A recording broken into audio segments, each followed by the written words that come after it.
containment solutions that save big dollars and improve care. And now with a big voice in D.C., together we can impact American small business together for the better. Please join us at freedomchamber.net. Salem News Channel is America's fastest growing conservative TV network. It's an absolute crazy day. Home to the largest lineup of free speech champions anywhere. Delivering in-depth insight and unapologetic opinion on today's biggest news stories. Americans aren't going to put up with this anymore. SNC brings you the news that matters, told with integrity and clarity. Watch Salem News Channel free 24/7 on your television. Stream now on Pluto TV. Now, from the Signature Bank Studios. Portions of the following show may be pre-recorded. This is Chicago's Morning Answer with Dan Proft and Amy Jacobson on AM 560. The Answer.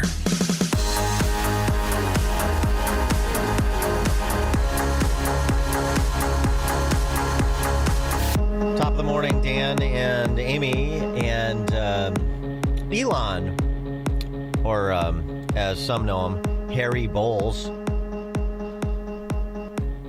Now, the disruptor-in-chief, Elon Musk, who apparently has adopted the alias, at least he changed his social media handle to Harry Balls, tweeted this morning, "Democracy in America is being destroyed by judicial coup. An activist judge is not a real judge." We'll get to the lawfare in the direction of Doge momentarily, but yeah. Wow.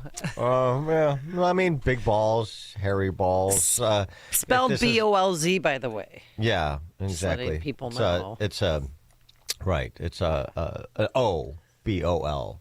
Bowls. Bold, exactly there. Yeah. And Harry, regular common spelling. If this is the kind of stuff that's going to set the D.C. press corps afire, then it's just sport. For Elon Musk and the Doge boys, and they're having fun with it, which, hey, there's nothing wrong with having a little fun, particularly at the expense of someone like Dana Bash. Elon Musk, Harry Bowles, having a little press availability in the Oval Office with President Trump and one of Elon's children. And but there were serious matters to tackle, including just sort of a restatement of the Doge purpose here in context, given all the hysterics from the left. So at a high level, if you say what is the goal of Doge, and I think a significant part of the presidency is to restore democracy. This may seem like, well, aren't we in a democracy? Well, if you don't have a feedback loop, FKX, we would have to, if you sorry. X, behave. I tell you, gravitas can be difficult sometimes. If there's not a good feedback loop from the people to the government, and if you have rule of the bureaucrat, if the bureaucracy is in charge, and then what meaning does democracy actually have? If the people cannot vote and have their will be decided by their elected representatives in the form of the president and the Senate and the House, then we don't live in a democracy. We live in a bureaucracy. So it's incredibly important that we close that feedback loop, we fix that feedback loop, and that the public's elected representatives, the president, the House, and the Senate, decide what happens, as opposed to a large unelected bureaucracy. This is not to say that there aren't there are good people who are in the federal bureaucracy, but you can't have an autonomous federal bureaucracy. You have to have one that is responsive to the people. That's the whole point of a democracy.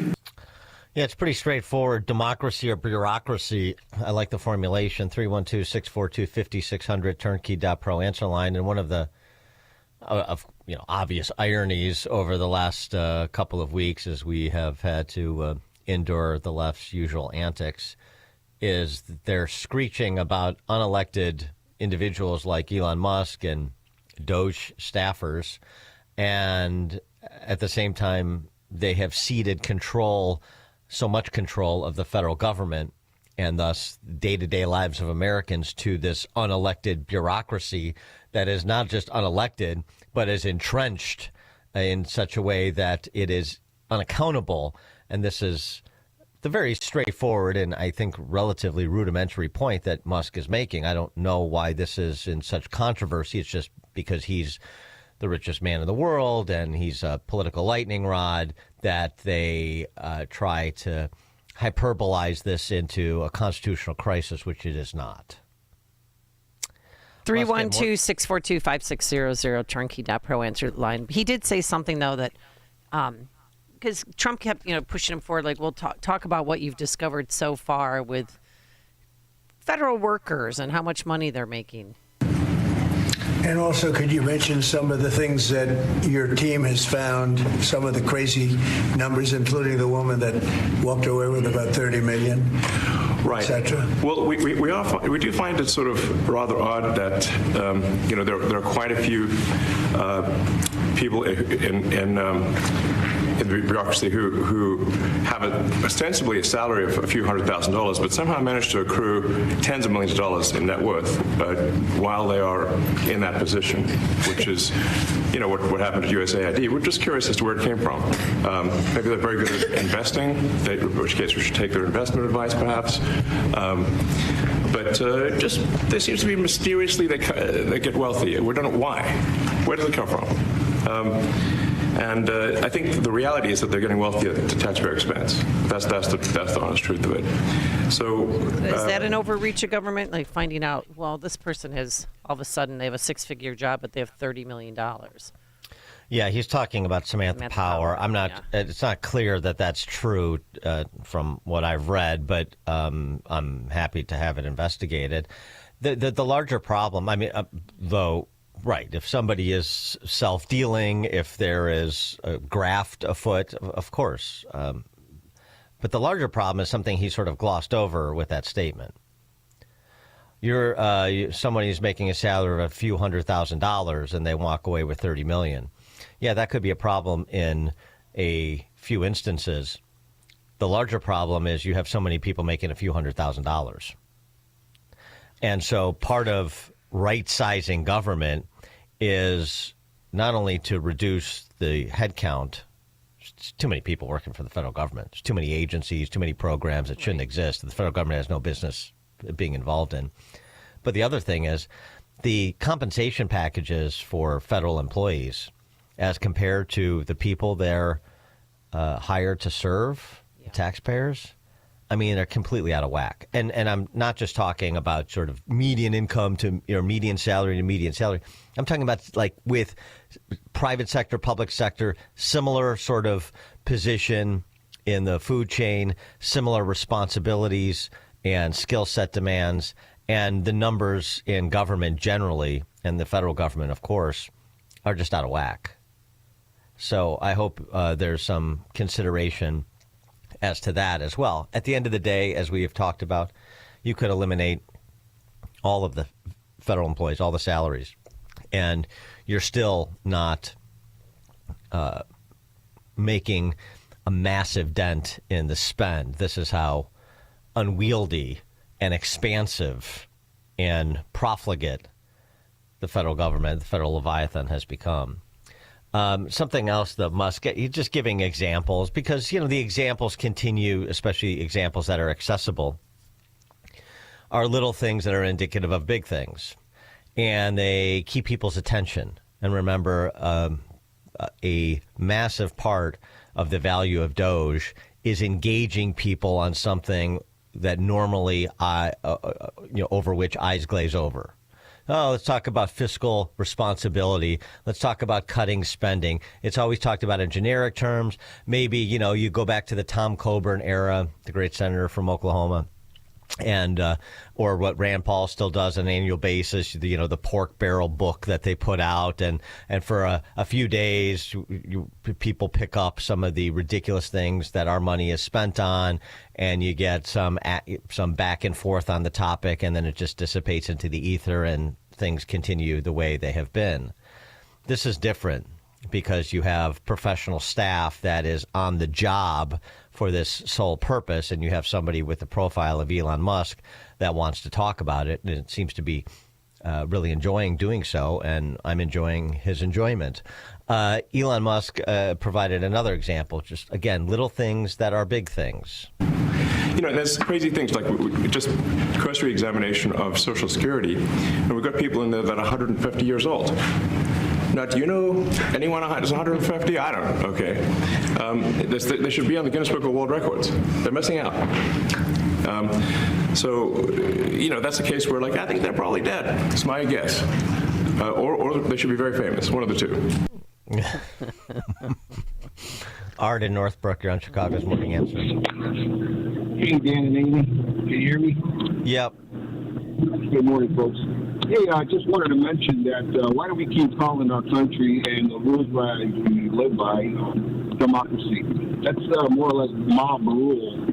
We're not a democracy. We're a constitutional republic, and I think we need to reiterate this every chance we can, because when the other side got you talking about our country as a democracy, that opens up a whole can of worms to suggest that we'll go down the road of democracy instead of a constitutional republic where we are governed by laws, not mob rule. Yeah, thanks for the call, Art. Yeah, I mean, of course, Art is right, and we use these terms interchangeably, and there are different forms of government. Although the funny thing is, for all the Save Our Democracy chanting that goes on the left, they're the last ones interested in, in government by plebiscite, because that would vastly reduce their relevance. They're probably more interested in, a Politburo style organization of government, obviously an authoritarian style of government, because that would greatly increase their power. He's right about the nomenclature, but since just the relentlessness of save our democracy, save our democracy, save our democracy, has everybody using that as a handle for, a free society. It's a fair point. We should be more particular about the language. The other problem, of course, is that the reading scores in 4th and 8th grade are so low. We'll be lucky if in a couple of generations, if anybody could even read those terms, much less understand their implications. George in Naperville. Yes, our government tried to blind us with science. Now they're trying to bulldoze us with bureaucracy. Thank you for the Thomas Dolby reference, George. Coming up at 5:38, a little bit more from Musk, and then, of course, we got to get to the response. Another protest rally, this time with the formal government employee union there in D.C., and featuring our very own Calamity Jan Schakowsky, the communist wife of Creamy Bob. I hate that word. Yeah, Creamy Bob. Okay. And then Calamity Jan 538. And then later, Henry Hyde, no more. We'll explain. But now let's head into the newsroom. Here's Mike Scott. 5:32. A Russian hostage has come home. Mark Fogel returning to America after being held captive in Russia since 2021. Knowing I had the support of my fellow Pennsylvanians, my family, my friends, it was so overwhelming. Meeting with President Trump at the White House, Fogel thanking Steve Witkoff for negotiating his release. Steve over there, what a dynamic man this guy is. Biden administration designated Fogel as wrongly detained, but only in December. National Security Advisor Mike Waltz saying in a statement Fogel's release is a show of good faith by the Russians. The president granting Elon Musk and his Musk-led Department of Government Efficiency even more power to reshape federal government. More executive orders signed into place on Tuesday. So we've got a $2 trillion deficit, and if we don't do something about this deficit, the country's going bankrupt. Musk saying people voted for major government reform, and that's what the people are going to get. Costco, the latest retailer to limit egg purchases for the next few weeks. Grocery stores have been seeing emptier shelves since late last year. Trader Joe's has already limited eggs to a dozen per customer per day. Costco customers will be limited to 3 packages of eggs. A winter storm expected to strike the Chicago area today. 3 to 6 inches of snow. We can handle it. Winter weather advisory will be in effect for the region. IDOT and tollway crews have already been out this morning But a number of schools across the region are closed or e-learning today. So check your local district webpage or look for status alerts on your phone or in your email on the status of your school, religious center, or daycare. One person killed, 3 others injured after a Metra electric train hit an SUV in the South Chicago neighborhood early this morning around 12:30 on 87th Street near Baltimore. After 10 days of deliberation, the jury cut out early in the corruption trial of former Illinois House Speaker Mike Madigan and his co-defendant. Jurors saying they were done at 3 p.m. and would like a fresh start this morning. And there is an investigation underway after a recording device was discovered in a school bathroom at Highland Park High School.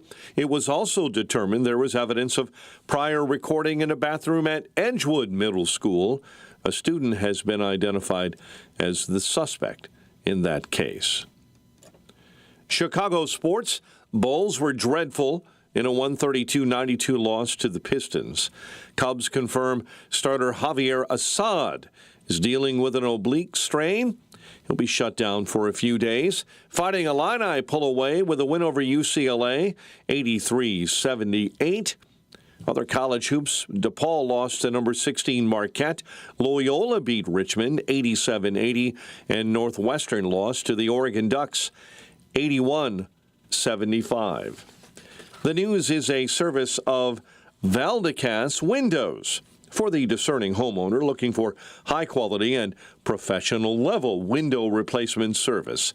Contact Valdecas Windows, your award-winning Platinum Elite Pella certified contractor, Valdecas.com.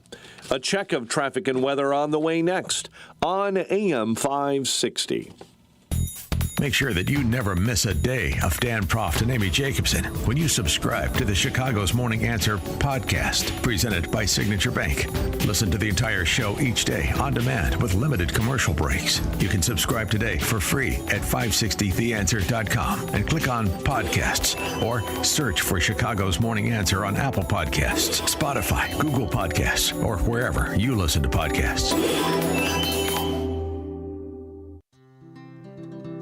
Balance of Nature's fruits and veggies supplements, changing the world one life at a time. So when we saw the advertisements for this by reputable people, I told my husband, I said, well, we don't have anything to lose, so let's do it. Within a month, I could see a difference. It's really great. Y'all should let me do those commercials. Do you know how many people I have gotten to take Balance of Nature? Start your journey with Balance of Nature supplements today. Call 1-800-246-8751 or go to balanceofnature.com and sign up as a new preferred customer to get 35% off your first preferred set with free shipping and our money-back guarantee. That's 1-800-246-8751. Don't wait. Now's the time to take action. Go to balanceofnature.com or call 1-800-246-8751 and get this special offer by using discount code CHICAGO. Attention. If you or your business is behind in filing your tax returns, or if you owe over $20,000 in back taxes to the IRS, please listen carefully. Going back and forth with the IRS can be stressful and confusing.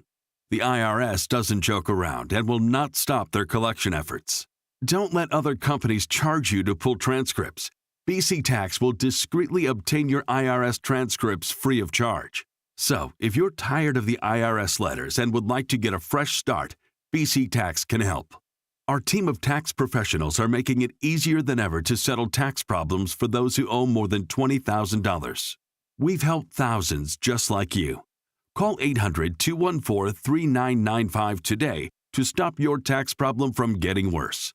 Call 800-214-3995. That's 800-214-3995. Again, 800-214-3995. In the beginning, God created. Now it's your turn.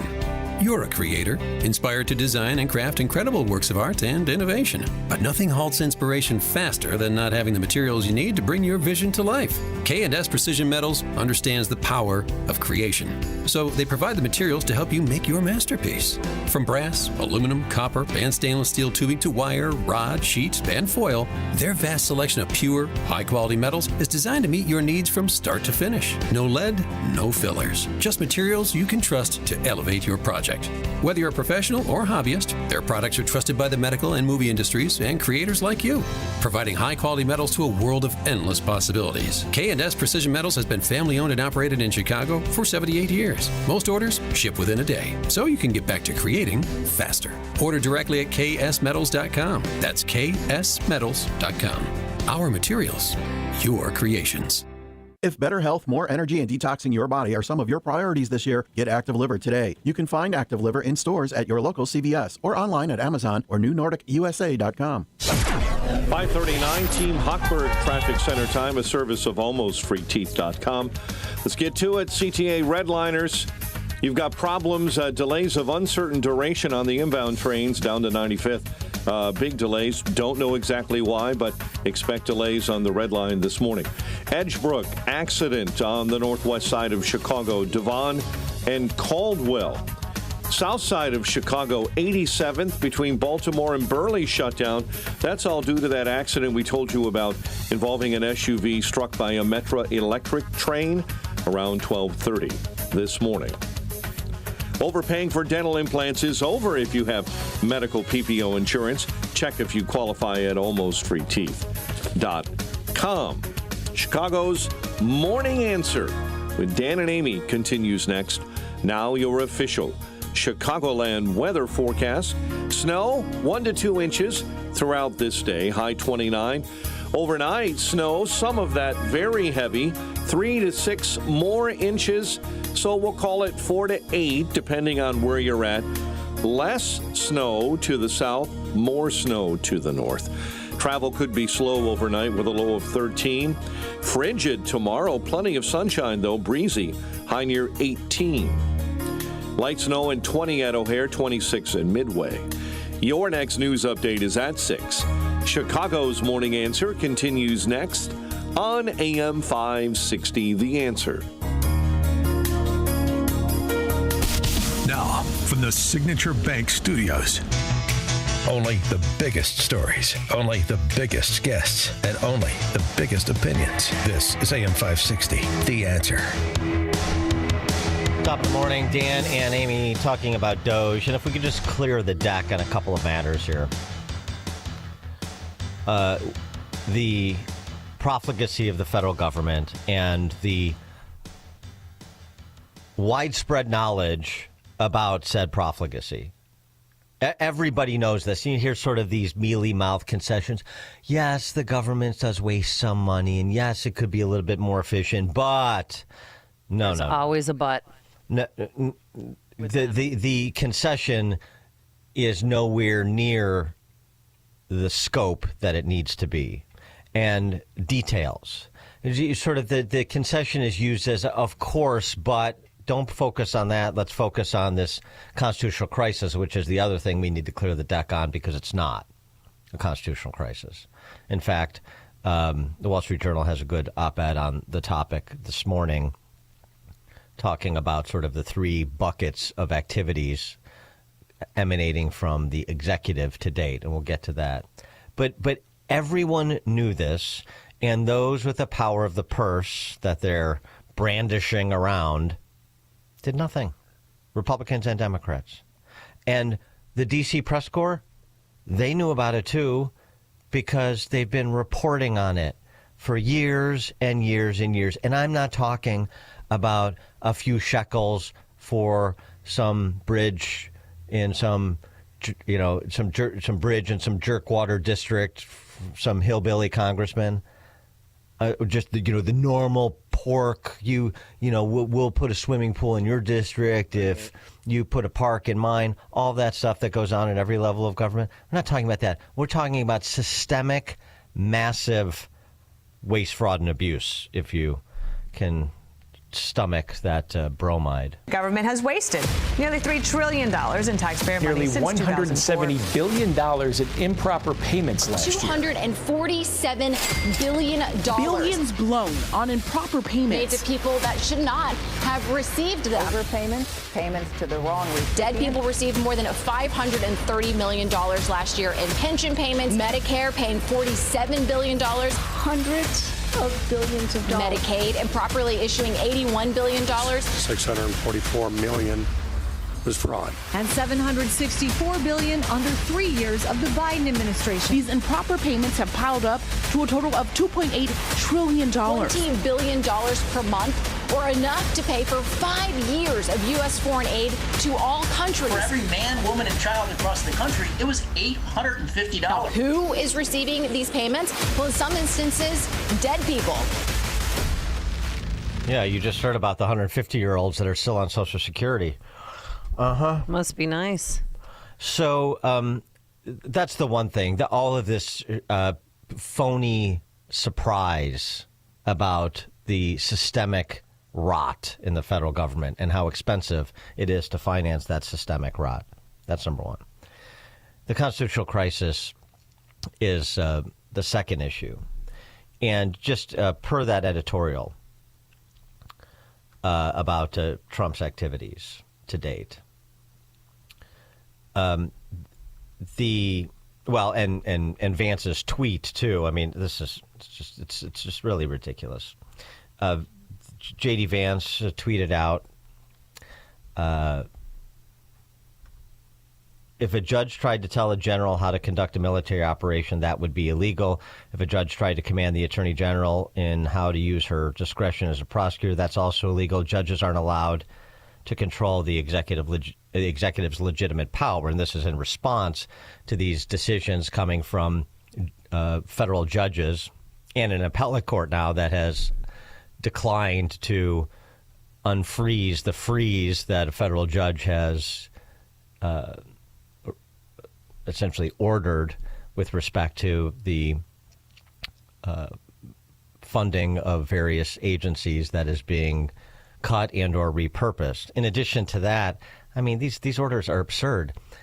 The ordering of the websites that were taken down by the executive, like the trans website at CDC and those sorts of things, ordering those websites to be put back up. It doesn't work that way. No. Elections have consequences.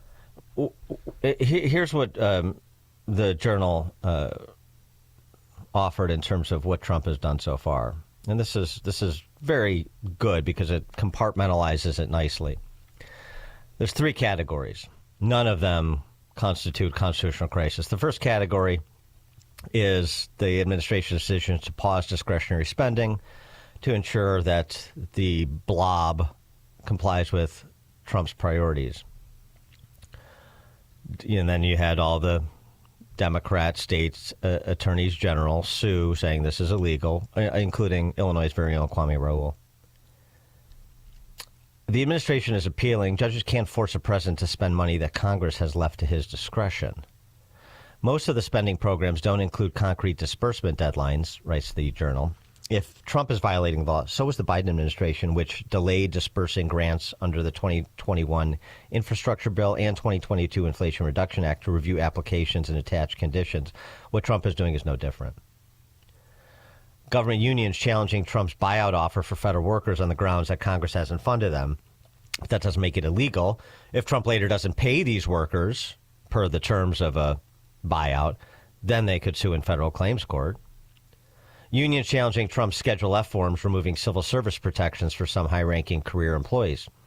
Here, too, Trump is on strong legal ground. The Civil Service Reform Act of 1978 exempts positions, quote, determined to be of confidential policy determining, policy making, or policy advocating character. Exempts positions determined to be by the executive. Trump expanded these exempt positions to employees who supervise investigations, develop regulations, and exercise power under an agency's discretion. Congress expanded the discretion of agencies such that federal workers now boast far more power than they did 50 years ago. A president should be able to hold them accountable for performance to ensure laws are faithfully executed. That's all just one category. And this is where most of the hue and cry is over which you're getting most of the hue and cry, because these are the loyal soldiers of the left, both internally and externally. Second category, effectively dismantling agencies like Consumer Financial Protection Bureau, USAID, and so forth. We've talked about this. He's not dismantling the agency that was created by Congress by executive fiat, but he's repurposing funds. He's bringing USAID under the State Department, which is mentioned before, something that had been proposed by Democrats previously, like former Secretary of State Warren Christopher. But so it's arguable. In fact, a Harvard law professor recently argued that the CFPB is operating illegally at present, was when Trump came into office, was operating illegally because Congress funded the agency with earnings from the Fed. And since the Fed incurred losses since September of 2022, the Bureau should close until Congress appropriates money for it, which is a pretty sensible legal argument. As for USAID, federal judge temporarily blocked the administration's plans to wind down its operations to have more time to consider the merits. But obviously the Doge access to Treasury payment systems and so forth, even read only. The Journal writes, Trump is stretching the laws to see what he can get away with. So have other recent presidents. Barack Obama touted his pen and phone strategy of ruling by decree. So sue me, he taunted House Republicans. And the Supreme Court blocked his Clean Power Plan and DAPA, which protected millions of undocumented immigrants from deportations. I mean, are we? Well, we are not, but of course they are willfully blind. Do you remember when Joe Biden, in response to the Supreme Court saying that he couldn't unilaterally waive off student debt, actually socialize student debt to be paid for by people who didn't agree to incur it? He tweeted out, the Supreme Court tried to block me from relieving student debt, but they didn't stop me. So he just ignored the Supreme Court. And that is what he did. Is that illegal? Exactly. Is that a constitutional crisis? So, I mean, we'll go through more of it, but there's a lot of good arguments that are being made in defense of what Trump is doing that are completely rooted in constitutional principles and executive power, legitimate executive power. And to the extent there's arguments, fine, hash them out in court. But the idea that these judges can intercede the way they are, that needs to be addressed, too. So in a sense, I appreciate this ongoing lawfare coming from the federal judiciary, because it's only going to put targets on them, more scrutiny on them, perhaps an impeachment move on some of them to install some accountability in the permanent judiciary. Jim in LaGrange on Chicago's Morning Answer. Hey, good morning, Dan, Amy. So when Elon Musk started speaking behind Trump in the Oval Office, and he talked about how he didn't understand how $200,000 a year bureaucrats have net worths of over tens of millions of dollars, like that really got to me, because, I mean, I know the Chicago way and you skim off the top, but that's ridiculous. So when it comes to this term waste, fraud, and abuse, they need to throw the term criminal in there, too, and people do need to get fired and go to jail. Thanks. Have a great day. Yeah, if they're stealing, right? Absolutely. But as I said, that my larger point is there should be some discussion about the compensation schedules for federal employees writ large, even if they're good workers and they're not doing anything wrong. It's just what we're paying versus what we're getting. Apply that sort of principle, that private sector principle, to the public sector best you can. Got a text message real quick. Go ahead. But guys, it's only a couple of apartment buildings. Right. Yeah, exactly. Yeah. Kevin in Franklin Park. Hey, guys. I had a question. I don't know if it's been mentioned or I haven't heard it anyhow. All that money in USAID and that program, all the places it goes, how much of it is the cost of the bureaucracy itself? What percentage of that money goes to the bureaucracy of running it? Yeah, we talked about that. I'm going off memory, but I mean, because I remember talking about in the context of like the work that Food for the Poor does, the charity that we partner with to feed people. So Charity Navigator 5-star rated. If you have less than 10% overhead in terms of the programmatic work you do, 90% is programs, 10% or less is overhead. That's a well-run charity. USAID, I think, if I'm recalling correctly, 60% overhead. Oh my goodness! Come on. Right. So it's Typical government operation. Yeah. Typical government operation. Exactly. Thanks for the call, Kevin. Oh, we do want to get to the protest. So that's right. This was fun. Where's this protest zone? Because every day they gather and their crowd. Some days seem okay. Other days they're sparse. And yesterday was a little bit bigger. But where are they forming? This was outside the Capitol. Oh, okay. This is and you had USAID or USAID, whatever you want to call it. What are we calling it, by the way? USAID. Okay, thank you. Yeah, because some call it USAID. But whatever. Potato. I guess. But USAID implies it's an aid organization when it's not. That's why I like to spell it out. But anyway, American Federation for Government Employees organized this union with some of their wholly owned subsidiaries, like Brian Schatz, who's the other idiot senator from Hawaii, in addition to Mazie Hirano. Here's what Brian Schatz had to say, too. They preach constitutional crisis, no one is above the law on the one hand, and then they have rallies with government employees where sitting United States senators like Brian Schatz say this. If you are able, stand up. If you are able, I want you to decline to enforce an illegal instruction. Yeah, that's right. Wow. Yeah. If you are able and the facts support the case, sign up in one of those whistleblower portals that the United States Senate Democrats have put up. We are not powerless. We are out of power, but we are not powerless. Yeah. Who's that guy? I want to know that guy. Yeah. Yeah, so you determine what is illegal or illegal, and if you think something is illegal, mainly because you don't like it or you don't want to do it, then you just call it illegal and you decline to enforce it if you're in a position, enforcement position, and then you just declare this as civil disobedience.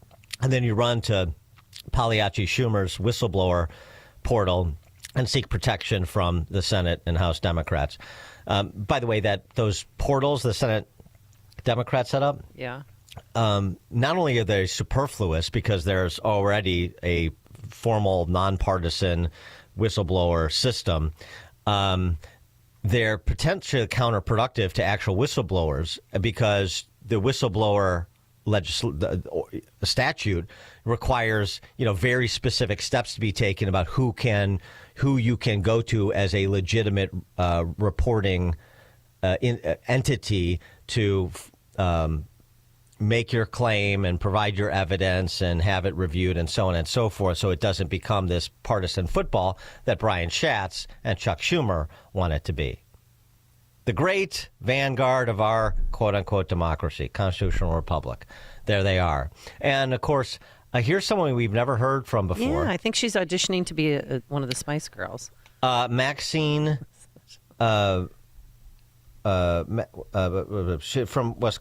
from Oregon, excuse me. Oh, yeah, her Rep Dexter.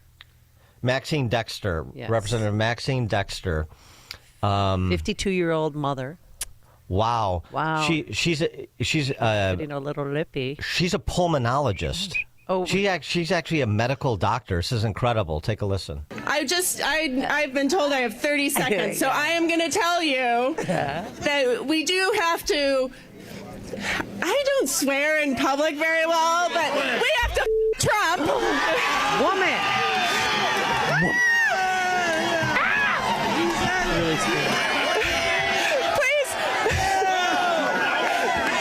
Please don't tell my children that I just did that.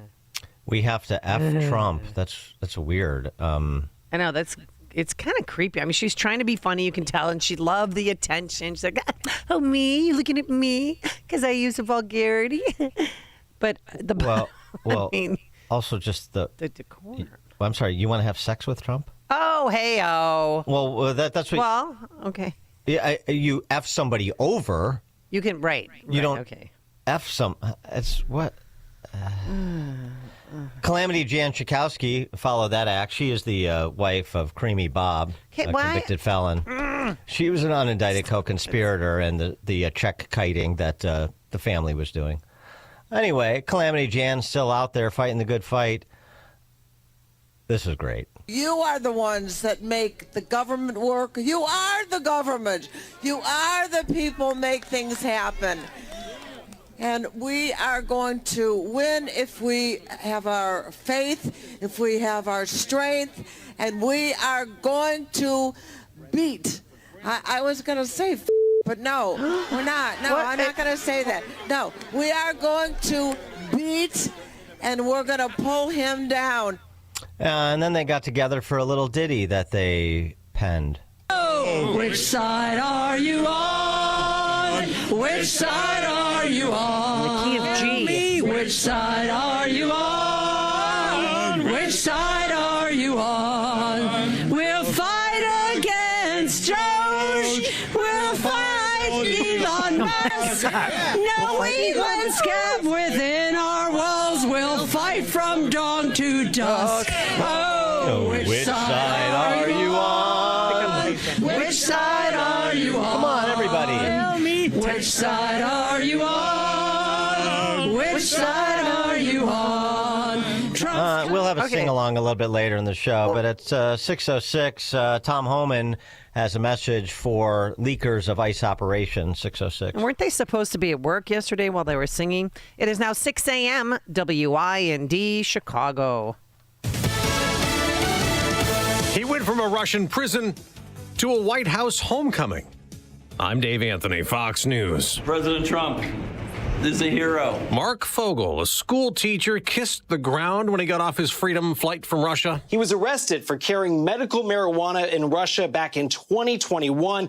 After that, he was sentenced to 14 years in jail. His family has been spending years fighting for his release. They talked to Trump on the campaign trail, urging for them to have this happen. That's Fox's Mark Meredith. President Trump did not detail what the U.S. exchanged to set Mark Fogel free, but he called it very fair. A Kremlin spokesman in Moscow says a Russian citizen not named yet will be released, and President Trump hopes this deal will help in Ukraine, too. I hope that's the beginning of a relationship where we can end that war and millions of people can stop being killed. And we're told another detained American will be set free today as Israel threatens to restart the war in Gaza if Hamas does not release hostages as planned Saturday. President Trump reiterated that all hell could break out if Hamas doesn't release everybody by Saturday. It's going to be a big moment. We'll see what happens. I don't expect much happening with these people. The president also again touted his plan for the U.S. to take over Gaza and rebuild it. Meeting with Jordan's King Abdullah, who opposes that, unwilling to house a lot of displaced Palestinians. Elon Musk also went to the White House, the leader of Doge, the new Department of Government Efficiency, working to cut spending. It's not optional for us to reduce the federal expenses. It's essential. Now, President Trump signed an executive order for federal agencies to work with Doge to cut back the federal workforce, though one of many legal challenges to the Musk-Doge push has a deadline for federal workers to take a Trump buyout offer to resign, delayed indefinitely. There will be a hearing today in the House on Doge oversight. Democrats are ready to fight. That's Congresswoman Melanie Stansberry, as Democrats claim that Elon Musk is an unelected billionaire who is out of control getting into federal agencies. America's listening to Fox News. 19 degrees and some snow showers in the area. 6:02 is our time. AM 560. The answer, a winter storm expected to slam the Chicago area today. Crews with IDOT and the tollways have already been out salting early this morning. Number of schools across the region are closed or e-learning today. Check your local district webpage or look for alerts on your phone or email for that status. One person was killed, 3 others were injured after a Metra electric train hit an SUV in the South Chicago neighborhood early this morning. The crash occurred around 12:30 a.m. along 87th Street near Baltimore. After 10 days of deliberating, a jury in the Illinois House Speaker Mike Madigan corruption trial decided to cut off early Tuesday. Jurors leaving at 3 p.m., saying they had reached their limit for the day and want to start fresh this morning. An investigation continues after a recording device was discovered in a school bathroom at Highland Park High School. It was also determined there was evidence of a prior recording in a bathroom at Edgewood Middle School. A student has been identified as the suspect. New lawsuits surrounding sex abuse at Illinois juvenile facilities include more than 130 people with allegations dating back to the 1990s. I felt so much self-doubt. I attempted to commit suicide because of how it haunts me. But this is so much bigger than me now. Attorneys yesterday for the plaintiffs allege the abuse happened between 1996 and 2023 in detention facilities across the state. The juvenile justice system promises rehabilitation, but instead, for our clients, the system was nothing more than a pipeline for suffering. Illinois Department of Juvenile Justice is unable to comment directly on those allegations. Chicago sports, Bulls dreadful in a 132-92 loss to the Pistons last night. White Sox pitchers and catchers reporting, and they pick up a Gold Glove outfielder, the team signing Michael Taylor to a one-year deal. College hoops, Fighting Illini top UCLA 83-78. Northwestern dumped by Oregon 81-75. There were some upsets in the Big Ten. Number 20 Michigan, a victory over number 7 Purdue at Chrysler 75-73. And Indiana top number 11 Michigan State 71-67. The news, a service of almostfreeteeth.com. Overpaying for dental implants is over if you have medical PPO insurance. Find out how you could save 90% off on average to get your smile back. Check if you qualify, almostfreeteeth.com. A check of traffic and weather on the way next on AM 560. On March 4th, President Trump will make his first address to a joint session of Congress of his new presidency. Mr. Speaker, the President of the United States. And AM 560 The Answer is throwing a watch party, and you're invited to join us for dinner at the Meridian Banquets and Conference Center in Rolling Meadows. Enjoy dinner before the speech, and then watch the speech with AM 560's Dan Proft, Amy Jacobson, and Sean Thompson. Tickets are on sale now at 560theanswer.com/watch. Sponsored in part by attorney Stephen A. Leahy at Opum Tax Advocates. Don't miss Destination Retirement with Robert Kuhn every Sunday from 11 to 12. Robert has a different way of looking at retirement from most financial advisors and is happy to share his ideas with you every week. So don't miss what he has to say on AM 560 The Answer. Destination Retirement with Robert Kuhn, Sunday mornings from 11 to 12.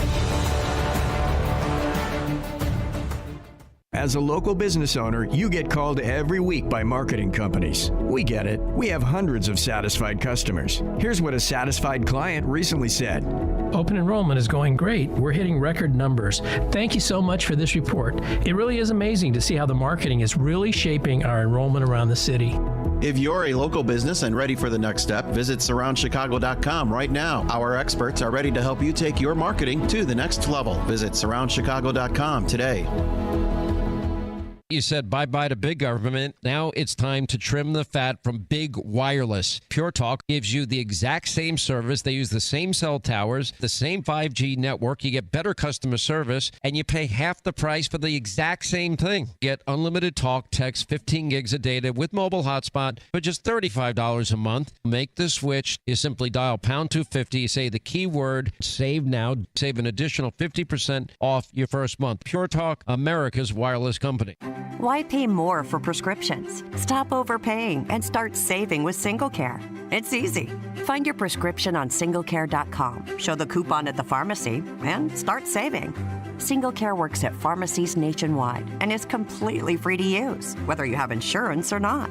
So the next time you fill a prescription, check SingleCare to make sure you're getting the best price. Take control of your prescription costs.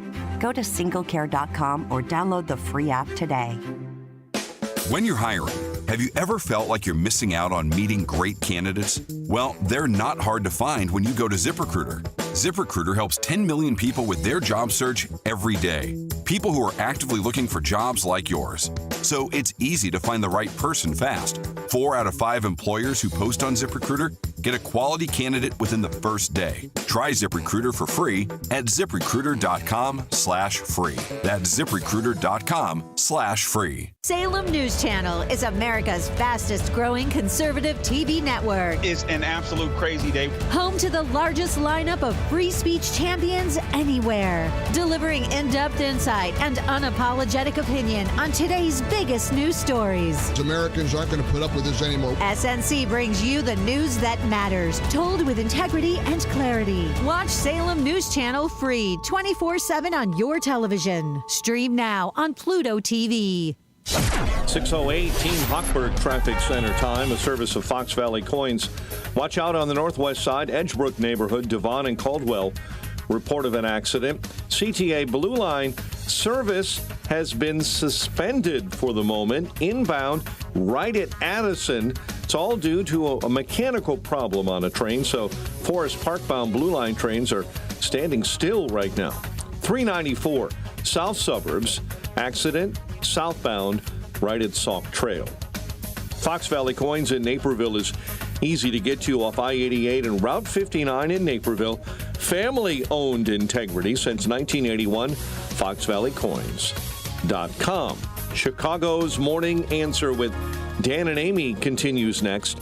Now, your official Chicagoland weather forecast with Steve Williams. A winter weather advisory later on this morning. Clouds and chilly snow mainly later in the day, 1 to 2 inches. Breezy, high today 29. Snow heavy early tonight, 3 to 6 inches, low 13. Sunny frigid day tomorrow, breezy and high 18. I'm Steve Williams on AM 560, The Answer. Light snow in 20 at O'Hare, flurries in 26 at Midway, 25 Lakefront. Your next news update is 6:30. Chicago's Morning Answer continues next on AM 560, The Answer. Now, from the Signature Bank Studios, this is Chicago's Morning Answer with Dan Proft and Amy Jacobson on AM 560, The Answer.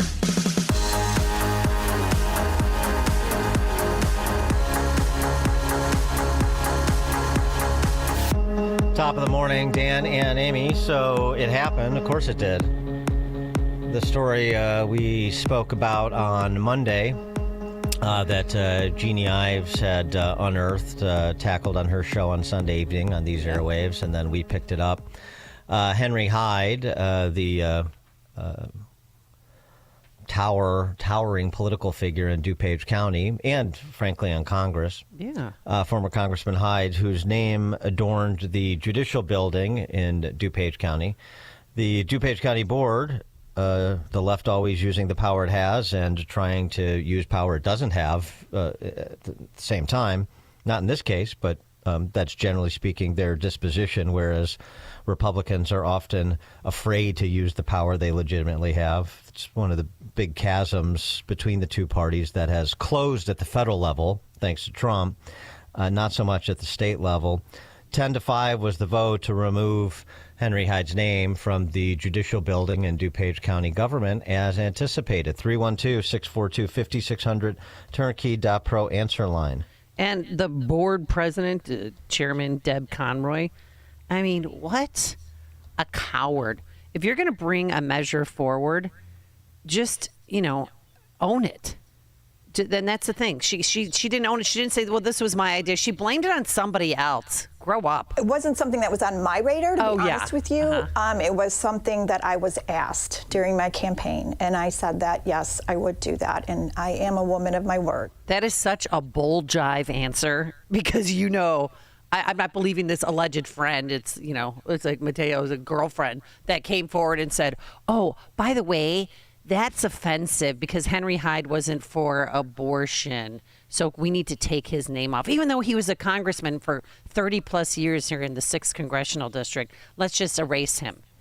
Pretend that he never exists. Just take him off the DuPage County Courthouse. Well, first of all, it doesn't matter whether it was her idea or her imaginary friend told her to do it, and so she kept her word. It really doesn't matter. The act is what matters. The act is, her story is irrelevant. Oh, not to me. But I see what you're saying. We have a different opinion on that. I just think that she is such a coward for even to say, just own it, woman. Well, she did own it. She just said, I kept my word. Yeah, okay. I said I was going to do it, and I supported doing it. How is that not owning it? No, just the fact that a friend came up to me and brought it up. I'm not buying that. Well, whatever. Anyway, it happened, yeah. 10-5 vote. Yeah, the important thing is that it happened, and I don't know, nary a whimper.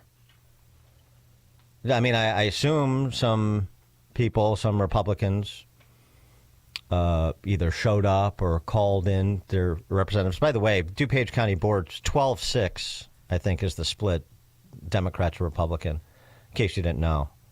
In case you haven't become familiar with how far DuPage County has fallen. And so how easy this was for them to do, how easy it was for them to behave like the Philistines they are. The actual censorious, erase, rewrite history crowd that they are. Easy. I know there were 2 abstentions, 2 Democrats abstained because they didn't want to take it up because, maybe they're a little concerned about blowback in their leafy DuPage colonies, but well, if they didn't like it, they should have shown up and voted against it. I mean, according to the Chicago Tribune, they were disappointed that the matter was raised. What does that even mean? Right. That's like I said. They're Cowards. they're trying to middle the issue, which is what cowardly politicians do, and we have a surfeit of cowardly politicians in DuPage County and the state of Illinois across the board. It's funny, and of course the Chicago Press Corps, outpost of the D.C. Press Corps, is always can find a quisling quote-unquote Republican, the Jim Durkins or the Pat Brady's, who are Democrats. They're Democrats. They're lobbyists. They're combine creatures. Their entire existence is undermining the party to which they previously affiliated and doing the bidding of the new Marxists in charge of the state. But they're always at the ready with a comment critical of Trump. And while they performatively offered respect for someone like Henry Hyde coming up because it was in their political interest to do so, when it comes time to put in any fight for anybody of importance in the Republican ranks, where are they? Where are they? 312-642-5600, turnkey.pro answer line. You could also text us on that same line. I don't know. Somebody in DuPage tell me how much dust was kicked up by the Republican members of the DuPage County Board and the minority by Amy Grant. She's a state legislator, Republican in Glen Ellen in the General Assembly. She's one of the last in DuPage County, one of the last in Chicagoland, actually. I mean, that's DuPage specifically. There's a few others. Any legislators, the legislative leaders? What's his name? I forget his name because they're so irrelevant. The Senate super minority leader, John Curran. He's a DuPage County guy. Yeah, where was he? What did he do? Where was the march outside the courthouse to save Henry Hyde? Not just what did he say, what did he do? What did anybody do? Nothing. I mean, other than Jeannie Ives and some grassroots conservatives. And I know I communicated with Pat Durante, Henry Hyde's former chief of staff. He told me that they were putting together some people to go to that meeting yesterday at 10 a.m., the public comment section, which is, of course, just pro forma. The decision was made to lodge their protest, but didn't make the news because I watched. I mean, nobody followed up and covered that meeting because they knew they didn't have to because they knew what the vote was going to be. And then instead, so they're going to take his name down. Now it's going to be called the DuPage County Deb Conroy Judicial Office Facility. No, I'm kidding. It's just going to be called the DuPage County Judicial Office Facility. Yeah, no, I want it renamed. I mean, it should. What should we name it? It should rename. It should be renamed. We talked about this a bit on Monday. We took some suggestions. The Margaret Sanger Judicial Center. That makes sense. I mean, given that this is all about Henry Hyde's the Hyde Amendment, and this is all about abortion, and the the rage ritual. I mean, this basically this is how the members of the DuPage County Board govern. Well,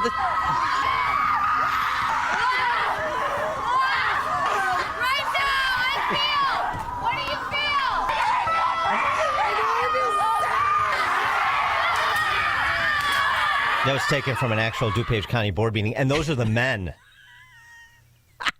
I have to tell you, though, I mean, this is their new enemy, Henry Hyde. Oh, we'll show him. This is winning, but this is winning for them.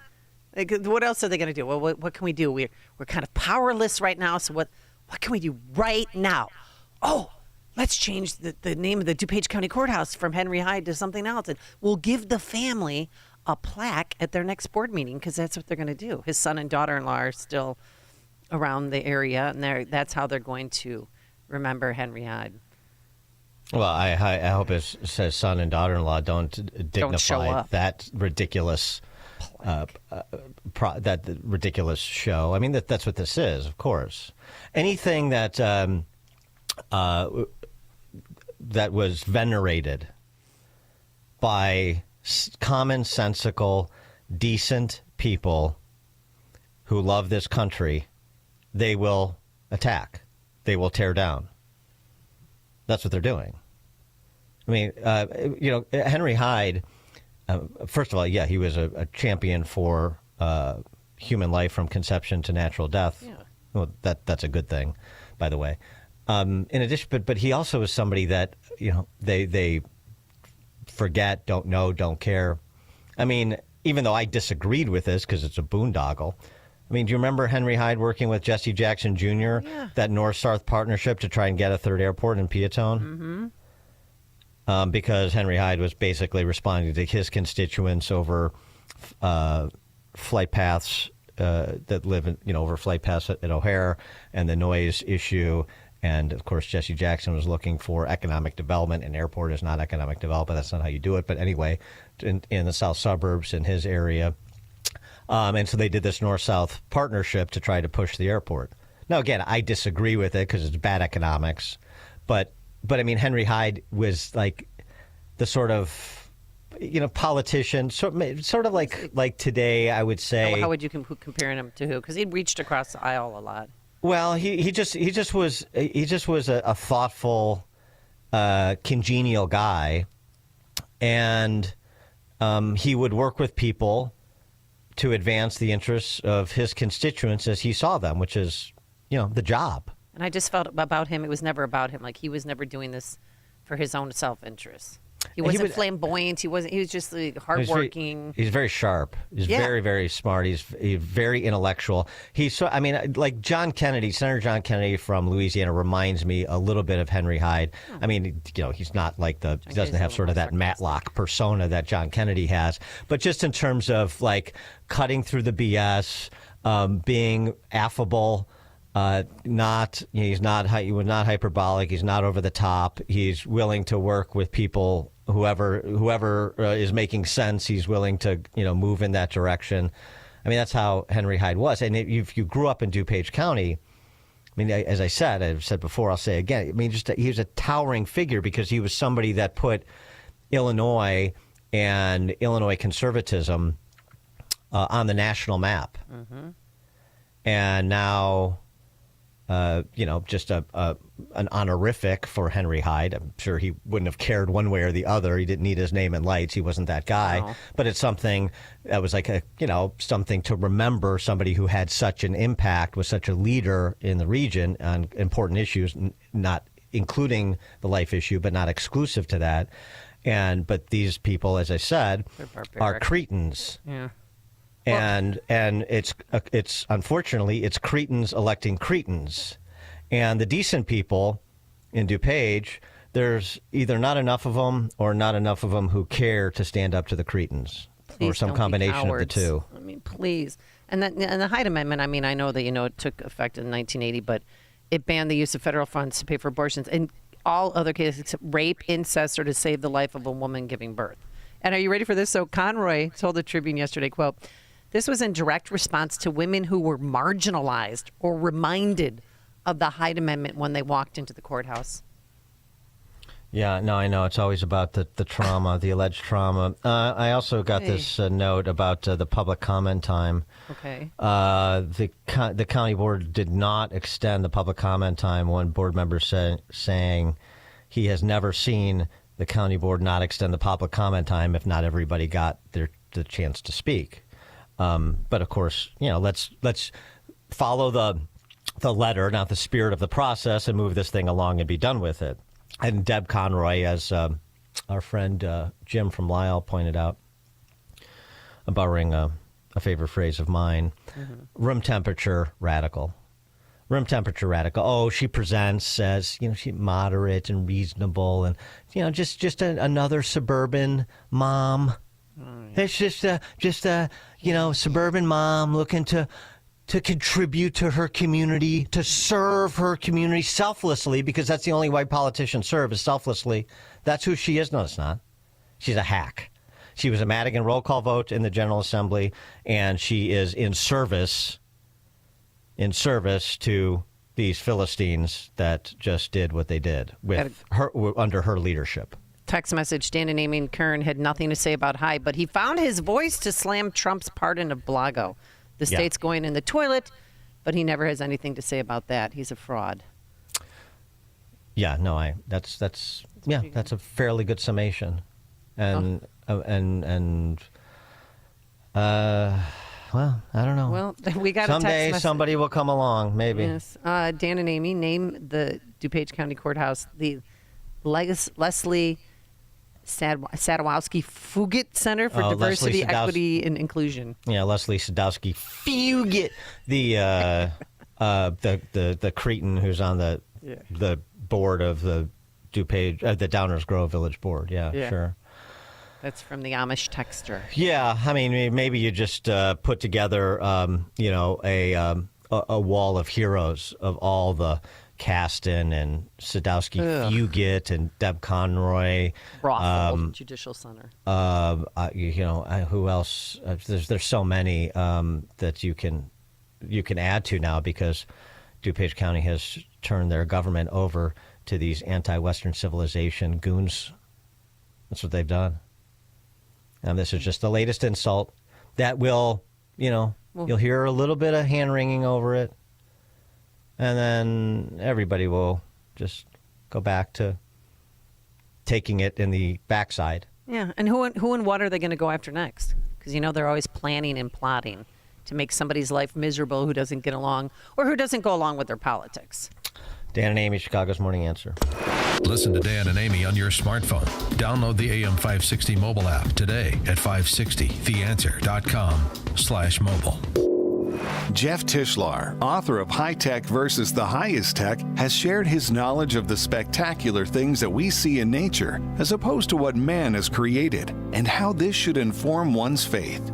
Jeff served on the mission field all over the world and has created this highly illustrated and concisely written technical book. The easy-to-read format is understood from the youngest reader to the most intelligent and mature readers. Google and Amazon book reviews include, "This is the best little book I have ever read. It is amazing how much information is in this book." And a beautifully written and illustrated book. The author has a gift for describing complicated technical details in a very understandable style. This book is available now in paperback on Amazon. Search High Tech versus the Highest Tech by Jeff Tishlar. 100% of proceeds go to missions. That's High Tech vs. the Highest Tech by Jeff Tishlar. We got a little bit more sound from that DuPage County board meeting. These are, again, the Democrat, socialists, the new Marxists that took Henry Hyde's name off the judicial building. Trust black women, they lead the way. Trust black women, they lead the way. White women, stop abandoning your sisters. Trust black women, they lead the way. Oh, we're mad as hell. Oh, can't you tell? Oh, we're mad as hell. Can't you tell? Harmonize well. We dissent, you fascists. Oh, we're mad as hell. They'll be performing at the Starbucks in Hinsdale. I think they're going to hit Lamplighters in Naperville, too. Is that still around? Anyway, so yeah, they'll be coming to DuPage County venue near you so you can bring your pea-hat husband and sing along. They're also going to do their rendition of Whose Side Are You On? Mm-hmm. So many classics out there. This one, too, from the campaign. I mean, there's a lot on their set list. It's going to be fun. We're not going back. We're not going back. Just like a tree that's planted by the water. We're not going back. Freedom. Voting for our freedoms. We're not going back. Control of our own bodies. We're not going back. Just like a tree that's planted by the water. We're not going all the classics. So you're going to want to check out the DuPage County Marxists when they come to an entertainment venue near you. Coming up on Chicago's Morning Answer. Coming up on Chicago's Morning Answer, I'm going to read this Low T Center. Oh, that's right. I forgot that you had a live read. I was enveloped in song, so take it away, boss. It is. You can get lost in that music. There's no question. Guys, if you don't have that youthful energy like you used to, it could be low T. Have you thought of getting your testosterone levels checked? Don't put it off. Get tested. If you're often feeling tired, lacking motivation and drive, gaining weight, or noticing a loss of muscle mass or low libido, these could all be signs of low testosterone, so don't wait. Find out. At Low T Center, they make it easy to get your levels checked. It's just a simple test, and with their on-site lab, you get your results back right there. Low T Center is not a typical doctor's office. Their physicians specialize in treating low T with testosterone replacement therapy, or TRT, for each patient. Their personal treatment plans are optimized for each patient. These aren't just basic standard treatments.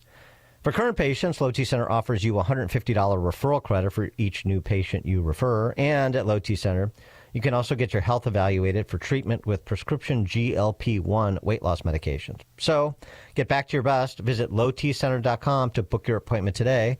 That's lowtcenter.com. Tell them Dan Proft sent you when you do. Low T Center, reinventing men's healthcare.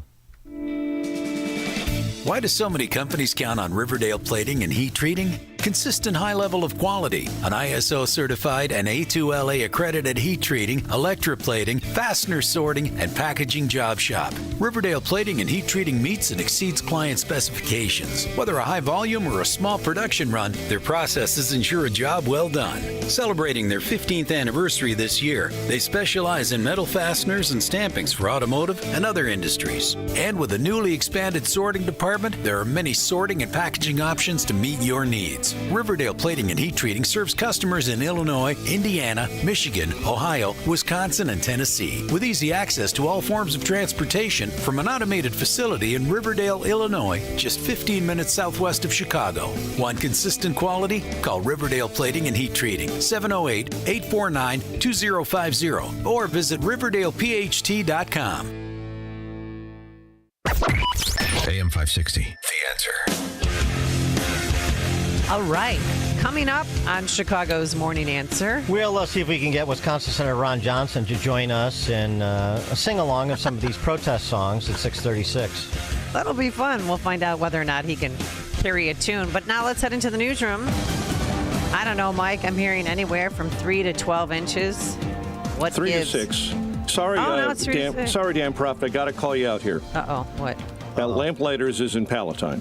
Oh, that's right. What was it? What am I thinking of? You're thinking, I believe you're thinking of the Lantern. Lantern, that's it. Yeah, that's right. In Naperville. Best burger in Naperville, if you're interested. The Lantern? Lantern, yeah. I shouldn't... Lamplighters and Dirty Nellies. Dirty Nellies, of course, I remember. Got punched in the face there once. It's been a while since I've been out carousing in Palatine or Naperville, for that matter. We'll have to take you on a tour when you get back. Decades. Yeah, very good. They've revamped both bars, by the way. So 6:32 on AM 560. The Answer. An American hostage has arrived home after being held in Russia for over 3 years. Mark Fogel, an American teacher, is finally home after more than 3 years in a Russian prison.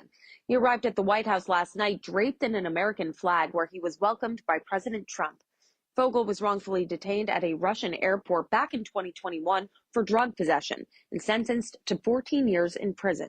President Trump secured his release in an exchange with Russia, a promise he made to Fogel's mother while campaigning over the summer.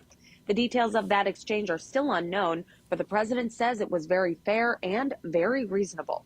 He says another American hostage will be released today. Brooke Singman, Fox News. President Trump says U.S. control of Gaza will lead to peace in the Middle East. The president meeting with the King of Jordan on Tuesday, saying the Gaza Strip is a war-torn region and Palestinians need a safer place. We've had a great discussion, terrific discussion, concerning Gaza and everything else.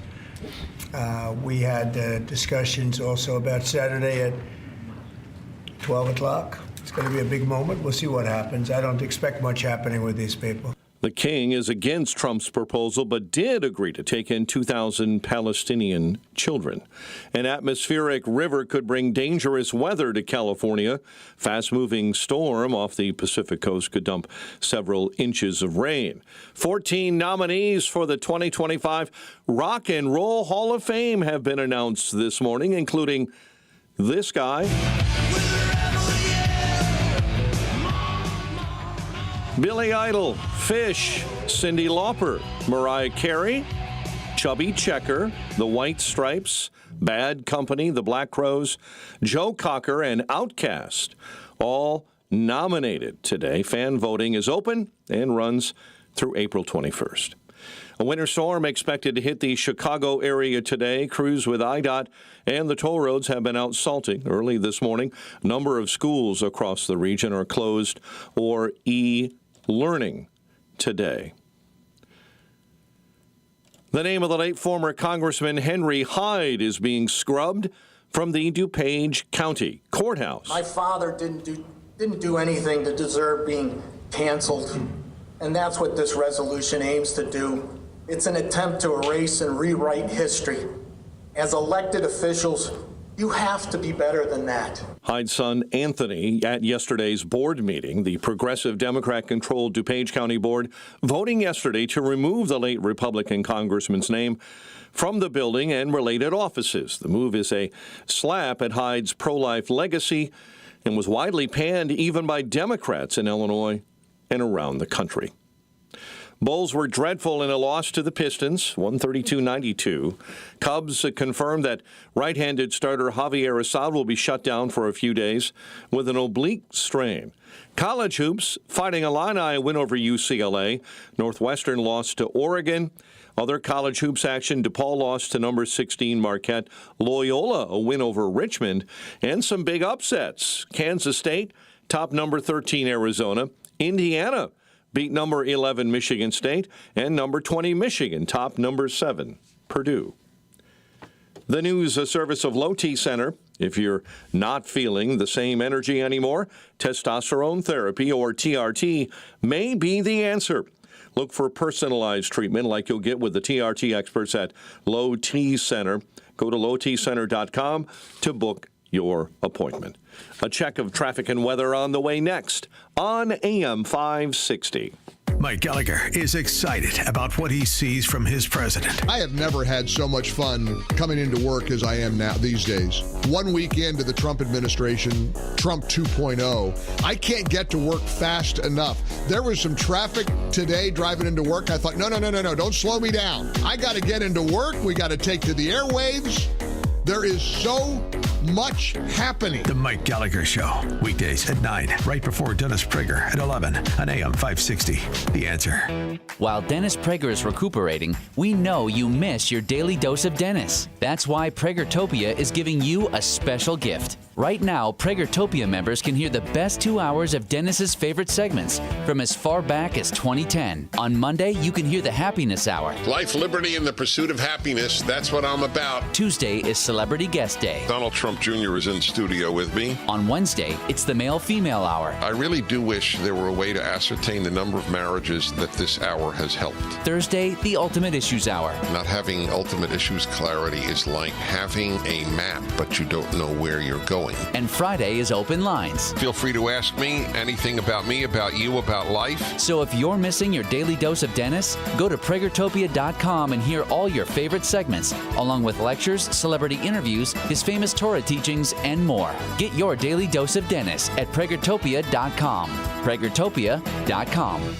You heard me talk about Relief Factor and how so many people enjoy a better, more pain-free life because of it. If you're dealing with everyday pain, it makes sense you'd want to try it first. Well, Relief Factor makes that pretty pain-free too with their 3-week quick start kit for only $19.95, less than $1 a day. Relief Factor is a daily supplement that fights pain naturally. Relief Factor doesn't just mask pain temporarily, it helps reduce or eliminate pain. Visit ReliefFactor.com or call 1-800-4RELIEF, 800-4RELIEF for Relief Factor. My doctor told me my blood pressure is borderline. I figured I could worry about it or do something about it. So I took control with Garlic Healthy Blood Pressure Formula. It works safely and naturally to help maintain healthy blood pressure with a custom blend of garlic, vitamins, and minerals. And it's odor-free. I'm taking charge with Garlic Healthy Blood Pressure Formula. These statements have not been evaluated by the FDA. This product is not intended to diagnose, treat, cure, or prevent any disease. The term natural references only the garlic in the product. Use as directed. Attention. If you or your business is behind in filing your tax returns, or if you owe over $20,000 in back taxes to the IRS, please listen carefully. Going back and forth with the IRS can be stressful and confusing. The IRS doesn't joke around and will not stop their collection efforts. Don't let other companies charge you to pull transcripts. BC Tax will discreetly obtain your IRS transcripts free of charge. So, if you're tired of the IRS letters and would like to get a fresh start, BC Tax can help. Our team of tax professionals are making it easier than ever to settle tax problems for those who owe more than $20,000. We've helped thousands just like you. Call 800-214-3995 today to stop your tax problem from getting worse. Call 800-214-3995. That's 800-214-3995. Again, 800-214-3995. 6:40, Team Hochberg Traffic Center time. And this update is a service of Straight Talk Wireless. Northwest side, Edgebrook neighborhood, clearing an accident, Devon and Caldwell. Mundelein an accident, Lake Street and Route 83. Delays on 394 southbound at Sauk Trail with an accident and increasing travel times right now on the Kennedy. 29 minutes, O'Hare into the Byrne Circle interchange. Chicago's Morning Answer continues next. Your official Chicagoland weather forecast. Snow throughout the day, 1 to 2 inches, high 29. Heavy snow overnight, 3 to 6 more inches. Cold. Travel could be slow, especially late in the afternoon commute, low 13. Frigid tomorrow, a high of 18. Currently, light snow and 20. Your next news update is at 7. Chicago's Morning Answer continues next on AM 560, The Answer. Now, from the Signature Bank Studios. If you're looking for the latest news, insight into what it means, and the sharpest opinion, there's only one station in Chicago where you can turn, and it's this one. We're AM 560, The Answer. Top of the morning, Dan and Amy. Just a postscript to our discussion about Henry Hyde's name being removed from the DuPage County Judicial Building. This is stunning. Mike Scott mentioned in his newscast some Democrats oppose this move as well because they understand the political implications. Red Diaper David Axelrod, and I agree. My gosh, I think that the Earth is going to stop revolving around the sun here. The room is shaking right now. David Axelrod, Red Diaper David, posting on X yesterday. A county board in Illinois, like he doesn't know which one. A county board in Illinois voted to strip Representative Henry Hyde's name from a courthouse because of an 80s law he wrote limiting Fed funds for abortion. I disagreed with Hyde, but he was an honorable man, a World War II vet who devoted his life to service. Regrettable move. Wow. Too bad he didn't show up at the board meeting for public comment. Yeah. Mm-hmm. Yes. All right. He didn't know what county he was in. Yeah, right. Right. Please. Yeah, he ran Barack Obama's campaign here, for goodness sakes. But anyway, the point is that it's funny. Illinois Republicans can't recognize what an overreach this is, but David Axelrod can. Maybe that should, have your spidey senses tingling, Illinois Republicans. Anyway. This is why Trump won the election. Back to Doge. Musk's press avail in the Oval Office yesterday with President Trump included a number of interesting anecdotes. This one is wild. The limit on the number of people from the federal government who can retire in any given month because of the way retirement paperwork is processed by said FedGov. Take a listen. One of the things is we are trying to sort of right-size the federal bureaucracy, just make sure that this, obviously there need to be a lot of people working for the federal government, but not as many as currently. So we're saying, let's, if people can retire, with full benefits and everything, that would be good. They can retire, get their retirement payments, everything. And then we were told, this is actually, I think, a great anecdote, because we were told the most number of people that could retire possibly in a month is 10,000. We're like, well, why is that? Well, because all the retirement paperwork is manual on paper. It's manually calculated, then written down on a piece of paper. Then it goes down a mine. And I'm like, what do you mean a mine? Like, yeah, there's a limestone mine where we store all the retirement paperwork. And you look at a picture of this mine. We'll post some pictures afterwards. And this mine looks like something out of the 50s because it was started in 1955. So it looks like it's like a time warp. And then the speed, then the limiting factor is the speed at which the mine shaft elevator can move determines how many people can retire from the federal government. And the elevator breaks down sometimes, and then nobody can retire. Doesn't that sound crazy? There's like 1,000 people that work on this. So I think if we take those people and say, you know what, instead of working in a mine shaft and carrying manila envelopes to, boxes in a mine shaft, you could do practically anything else, and you would add to the goods and services of the United States in a more useful way. 700 plus mine workers operate 230 feet underground to process about 10,000 applications per month, which are stored in manila envelopes and cardboard boxes. The retirement process takes multiple months. You have to see, and I just posted on X. I can see it right now. There's a video of this Iron Mountain data center, like a guy in a golf cart, like it takes you around to show you this facility. I can't tell if this is the federal government data center or Blofeld's lair in You Only Live Twice.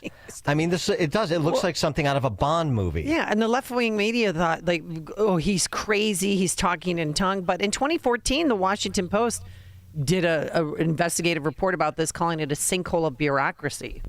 So this is a real place thing. This is a real thing.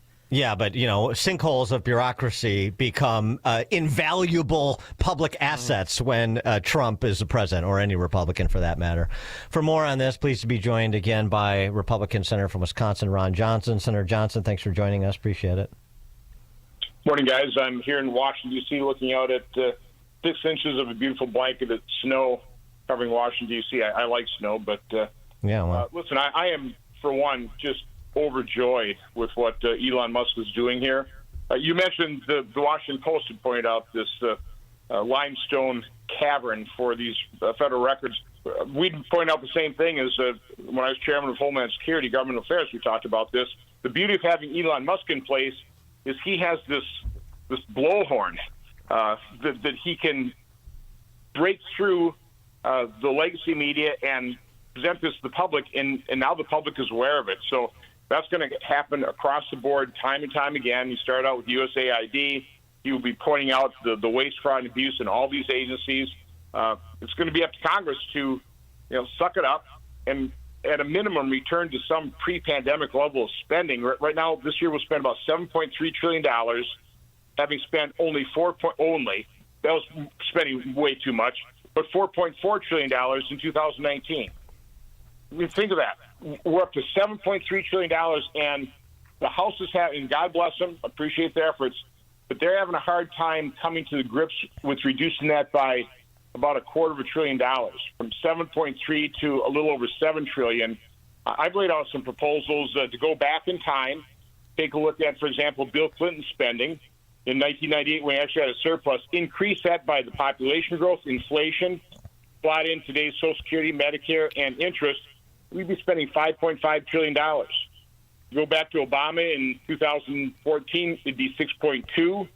Even 2019, if you just inflate that, population growth, inflation, again, this year's Social Security, Medicare, and interest, that'd be $6.5 trillion, $800 billion less than we're spending.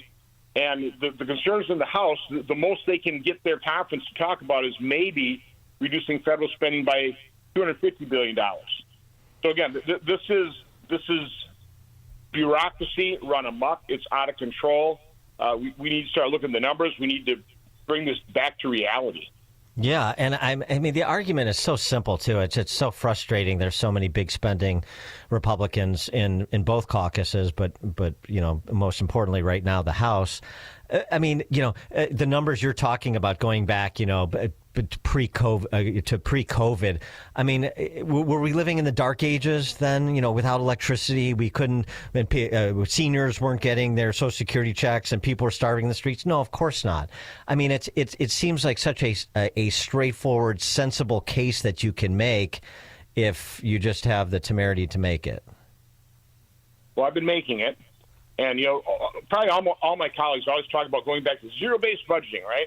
Well, unfortunately, that won't happen. But why not go to, $5.5 or $6 trillion based budgeting? Yeah, right. Again, I don't think Bill Clinton spent too little. Probably too little on defense, but that's okay. With his budget plussed up, we're at $5.5 trillion. That gives us $500 billion to plus into defense or veterans benefits or whatever. Again, use these as a base to adjust spending, but there's no justification for spending more than about $6 trillion a day. And we're going to be spending about 7.3. So we're going to mark up in the Senate Budget Committee today. We're going to mark up a budget. It's going to be based on $6.061 trillion. And the way we got that is one of the options I gave to Chairman Graham was just take Trump's last budget, his projection for 2025, again, use today's Social Security and Medicare. Those are exempt. We'll spend what we need to spend there, plus interest is what it is. That gives us the $6.061 billion. That's the budget we're going to mark up. Now, getting spending down to that level is going to be pretty difficult because right now we have to use this budget to clean up the Democrats' open border mess. So we're going to have to spend more money to secure the border, to deport people, to defend this nation. We're going to offset it, though. I mean, we're insisting on real offsets. So we're not going to increase spending. But right now, actually getting down to $6 trillion, that's going to be a project for a couple months in the future. Well, how is it that, Trump makes this, initiative, this EO, and then still last week, $59 million spent to house illegals in luxury hotels in New York? How is that allowed? Because the federal bureaucracy is out of control. Again, if you listen to the narrative of the mainstream media and the Democrats, this is just unacceptable that an unelected individual like Elon Musk is having access to this information. No, he's the representative of the duly elected president of the United States, and he's trying to go in to see what these other unelected bureaucrats in these agencies who undermine and sabotage Trump's first administration, who are undermining his orders today in his second administration, and the press is screaming about Elon Musk exposing this stuff. Right. No, that's, again, I just welcome what Elon Musk is doing. He's a genius. He's a genius at squeezing inefficiencies out of any process, out of organizations. Could not have a better person. Plus, he has that bullhorn that he can use effectively to wake up Americans in terms of how their hard-earned tax money is being wasted and abused, or the money we're borrowing and mortgaging their children's future, how that money is being wasted and abused.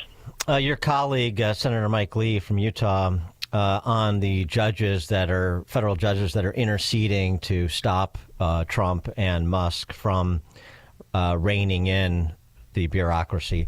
Mike Lee posting on X, these judges are waging an unprecedented assault on legitimate presidential authority, all the way down to dictating what web pages the government has. This is absurd. And a member of the House Republican caucus has filed a article of impeachment against one of the federal judges who's interceded. I mean, this seems to me, lawfare by other means now, not targeting Trump directly, but targeting Trump's actions and putting a spotlight on the judiciary and some of these politicians in robes. What can Congress do about it? And do you support potentially using the impeachment power? Well, impeachment is certainly the one thing we can do with lifetime appointed judges. Again, highlighting it, pointing it out, making sure the American public is aware what these generally Biden or Obama or Clinton appointed judges are doing. Again, this is how Democrats operate. They know that their policies aren't popular enough to win elections, and so they undermine our courts by getting these lifetime appointments of people that are judicial activists. They're not judges. They legislate from the bench, and that's how they put forward policy. And they do it under the radar, things like sue and settle, doing it this way. But, again, so this is going to have to work its way out through the courts. But, Trump will appoint people. They can certainly consult with Elon Musk. This is going to move forward. Again, I could not be happier with how bold and how swift and how decisive President Trump is being in the first weeks in office. This is really breathtaking what he's doing. And the American public is noticing it. The Democrats are on the losing end of this argument. I want to get your reaction to something Tom Homan said the other night on Hannity about these leaks that are coming ostensibly from some federal agency, maybe the FBI, as to ICE operations, and thus jeopardizing ICE operations and ICE officers. Here's what Tom Homan said. The indications are this is coming from our own FBI. How certain are you of that? Information leading to that. Again, I'll let the Department of Justice do their own investigation. But again, I talked to the Deputy Attorney General this week, and they've opened up a criminal investigation. He thinks the information is coming from there also, so we'll let that investigation play out. But some of the leads point that way. Wow, that's really scary. Homeland Security is one of your areas of focus. What's your reaction to the existence of these leaks and what Homan said? I'm as outraged as Tom Homan is, and as every American should be. I'm glad that they've opened up a criminal investigation because it is a crime. It is putting federal agents, their lives at risk.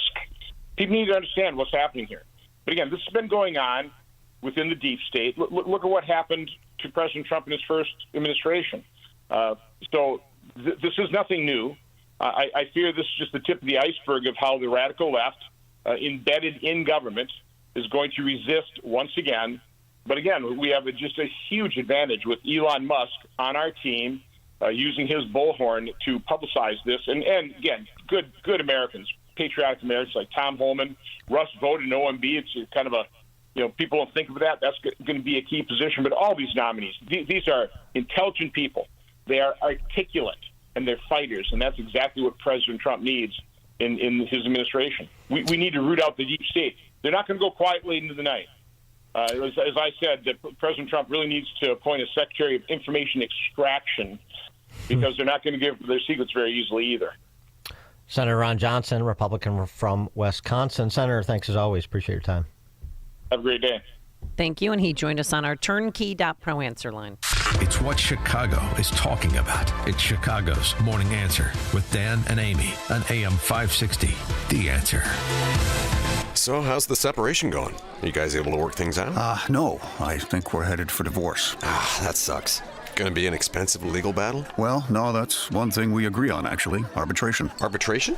Like mediation? Sort of, but better. We'll have a firm decision. Oh, that's easier. Who's your arbitrator? Bert Hochberg. That attorney at Schiller, DeCanto, and Fleck? Yeah, senior partner. Comes highly recommended. Are you facing divorce or a family law issue?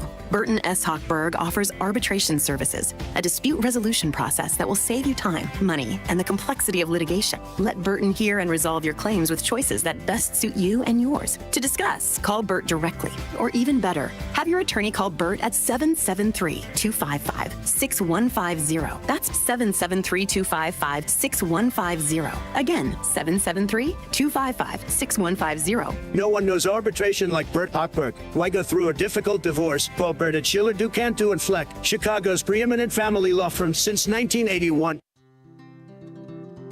Balance of Nature's fruits and veggies supplements, changing the world one life at a time. I'm 76. I had been retired for about 10 years, and at 68, I decided to go back to work. Our company had a contest, and it was a walking, steps. I ended up, by the time it's the end of the 6 weeks, I was doing like 17,000 steps a day. So after the contest, I came in third. I kept hearing about Balance of Nature, and I thought, you know what, I'm going to give it a try. So I did. Start your journey with Balance of Nature supplements today. Call 1-800-246-8751 or go to balanceofnature.com and sign up as a new preferred customer to get 35% off your first preferred set. Don't wait. Now's the time to take action. Go to balanceofnature.com or call 1-800-246-8751 and get this special offer by using discount code CHICAGO.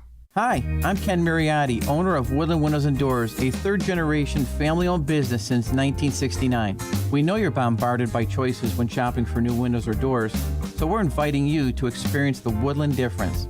For decades, we have been transforming living spaces with Marvin Windows, a fifth-generation family business. Marvin replacement windows have been known to increase the warmth of your cold rooms by 10 degrees. Think about that, 10 degrees warmer. When you welcome Woodland into your home, you will get a product expert to transform your living spaces, full-time, dedicated professional installers that you can trust in your home, along with the best products like Marvin. These are the reasons we're proud of our 5-star reviews and family legacy. No gimmicks, no pressure, and upfront pricing are why Woodland Windows and Doors is your trusted window and door expert in Chicagoland. Visit woodlandwindows.com to book your free in-home expert consultation. That's woodlandwindows.com or stop by our showroom at the corner of Lake and Geary in Roselle. AM 560, The Answer. By the way, on that matter of FEMA's $59 million to house illegal immigrants in luxury hotels in New York. Yeah, somebody lost their job, right? Yeah, the CFO of FEMA, Mary Coleman's, got ash-canned. Good. Another frack around and find out moment, and we'll discuss yet another one at 7:07, the noon deadline in Gaza. He's finally free and back in the U.S. I'm Dave Anthony, Fox News, and Mark Fogel. Right after Russia released him, went to the White House. I feel like the luckiest man on earth right now. And Fogel says finally being set free after being jailed in 2021 for medical marijuana possession, and Russia's overwhelming. It brought me to my knees, and it brought me to tears. He said all that standing next to President Trump. We just wanted to get him back home. I had to get him back home because I would have had big trouble with his mother. The president says he promised Fogel's mom during the campaign that he'd get her son back, and there's word out of Russia the exchange the president calls fair will set a Russian citizen free. Another detained American will be released today. Now, the man who went to Russia to work out this swap is Steve Witkoff, who just told Fox when they landed, he told Fogel. I turned to him and I said, "You're on U.S. soil now." And the tears he had, it was an amazing moment. I felt blessed. But Witkoff is not taking credit. It's President Trump. He sets the table for all of us and points us in the right direction. Witkoff is the Trump special Middle East envoy who helped broker the ceasefire in Gaza as well. President Trump signed an executive order for agencies to work with Elon Musk's Doge, the Department of Government Efficiency, to slash the federal workforce. Musk, standing next to the president, says he has a mandate from Trump voters to cut wasteful spending. Your tax dollars need to be spent wisely on things that matter to the people. I mean, these things, it's just common sense. Democrats say Musk and his reach into federal agencies that's been challenged in lawsuits is out of control. Here's Senate Minority Leader Chuck Schumer. We have rule of law. We have separation of powers. I've never seen it violated on such a massive scale. Democrats plan to be loud at a Doge subcommittee hearing in the House this morning. Now, at the Senate in a few hours, a final confirmation vote is set for Tulsi Gabbard, the controversial Director of National Intelligence nominee. Democrats also oppose her, but cannot block the nomination. America's listening. 7:02, 23 degrees and snow showers on AM 560. The Answer. Good morning. I'm Mike Scott here with the stories we're following on WIND Chicago. A winter storm hitting Chicago today. 1 to 2 inches throughout the day, 3 to 6 more inches overnight. Number of schools across the region are closing preemptively or e-learning today. Check your local district's webpage or look for alerts on your phone or in your email. 1 person killed, 3 others injured after a Metra electric train hit an SUV in the South Chicago neighborhood around 12:30 this morning along 87th Street near Baltimore. Federal grand jury in Chicago indicting a leader of the Sinaloa drug cartel. The indictment accuses Espinoza Angulo of trafficking heroin, cocaine, meth, and other drugs into the United States for over a decade. The suspect is believed to be in Mexico and has a warrant for his arrest. After 10 days of deliberations, the jury has not reached a verdict at the corruption trial of former Illinois House Speaker Michael Madigan. Jurors finished at 3 p.m. saying they want a fresh start this morning. Former Governor Rod Blagojevich referred to the former speaker when talking with reporters about his own trial after Blagojevich was pardoned this week by President Trump. When I was testifying about what was on those tapes, they wouldn't let me play the tapes in court to corroborate what I was saying. And he goes and tells the jury, go back in the jury room and listen to how many times he talks about the Madigan deal. Madigan has pleaded not guilty to 23 corruption counts, and an investigation continues after a recording device was discovered in a school bathroom in Highland Park High School. It was also determined there was evidence of prior recording in a bathroom at Edgewood Middle School. A student has been identified as a suspect. Bulls hammered by the Pistons 132-92. Fighting Illini in college hoops. They pull away for a win over UCLA, 83-78. Northwestern dumped by the Oregon Ducks, 81-75. DePaul lost to number 16 Marquette, 68-58. Also in the Big Ten, Indiana topped number 11 Michigan State and number 20 Michigan. A home win over number 7 Purdue. The news service of Balance of Nature, fruits and veggies in a capsule. Save 35% off your first preferred order with promo code Chicago at balanceofnature.com.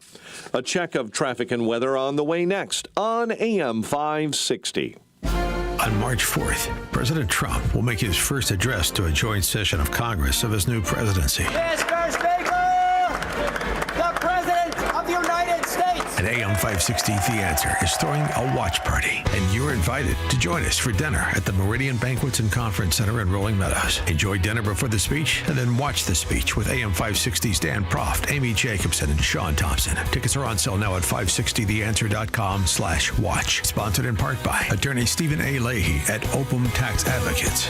Signature Bank is Chicago's fastest growing independently owned business bank. It's a bank where relationships still matter. Signature Bank knows your name and your story. I'm Dan Proft, and I know this because Signature Bank is my business bank. Hi, I'm Paul Jenkins, owner of Bancroft Architects and Engineers, a service-disabled veteran-owned small business providing design solutions for clients, including the VA.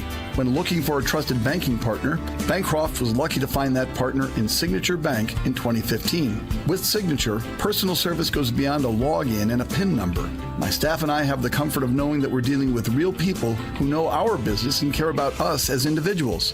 Signature helped finance our new state-of-the-art facility, and Bancroft looks forward to further expanding business opportunities for disabled veterans and historically disadvantaged communities. Signature Bank is looking for their next success story. To learn more about turning your business vision into reality, visit signaturebank.bank. Signature Bank, helping local businesses succeed. Member FDIC, Equal Housing Lender.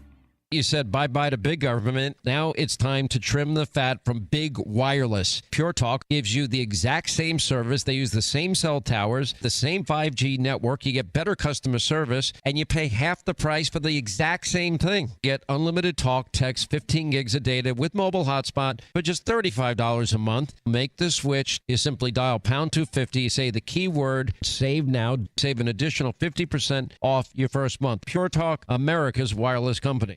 Why pay more for prescriptions? Stop overpaying and start saving with SingleCare. It's easy. Find your prescription on singlecare.com, show the coupon at the pharmacy, and start saving. Single Care works at pharmacies nationwide and is completely free to use, whether you have insurance or not. So the next time you fill a prescription, check Single Care to make sure you're getting the best price. Take control of your prescription costs. Go to singlecare.com or download the free app today. There is a place in northern Illinois that people have come from all around the globe seeking treasure. It's amazing. I didn't know what to expect, but when I got there, I was surrounded by all kinds of gold and silver. An actual place where you're surrounded by treasure? I've known that gold and silver were a good investment, but I really didn't want to buy it through the mail. At Fox Valley Coins, I basically walked in, picked out what I wanted, paid cash, and walked out with gold and silver. Walk in with paper and walk out with actual gold and silver bars. For decades, Fox Valley Coins has traded paper dollars for actual gold and silver. They buy and sell. The treasure map is available at foxvalleycoins.com. They are on Route 59, 1 light north of I-88 in Naperville, Illinois. Again, for info and the map, seek foxvalleycoins.com. 7:08, Team Hochberg Traffic Center time, a service of almostfreeteeth.com. Overpaying for dental implants is over. If you have medical PPO insurance, you can find out how you could save 90% off on average. To get your smile back, check if you qualify. Almostfreeteeth.com. Stevenson, accident, left lane. It's on the inbound off-ramp to the Dan Ryan Expressway, causing some big delays this morning. Mundelein, Lake Street, northbound between Route 83 and Town Line, shut down due to an accident. Southside 87th shut down between Baltimore and Burnley due to that fatal crash investigation involving a Metra electric train early this morning.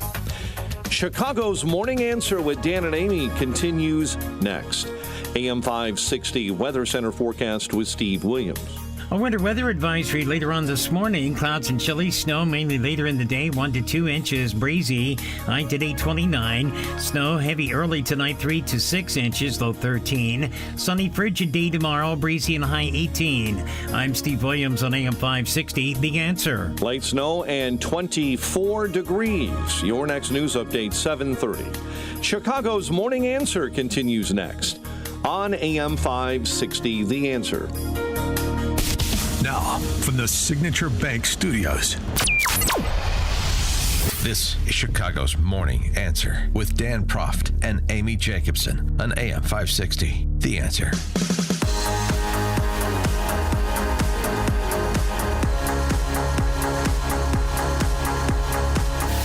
Top of the morning, Dan and Amy. As Mike Scott has been reporting this morning, Trump securing the release of school teacher Mark Fogel yesterday from a Russian prison. Fogel calling Trump a hero upon his return. His sister, Mark Fogel's sister, telling CNN the story of a promise Trump made that he has now kept. Things started to turn around last fall when he was designated as wrongfully detained, and we knew that the State Department was taking more of an interest in. But prior to that, my mother went to the Trump rally and saw President Trump shortly before he was shot. In Butler, so right? It was in Butler, where crazy, she's yes. from. It was just a crazy turn of events. And he told her then that if he was elected, he was going to get him out. And the man was true to his word.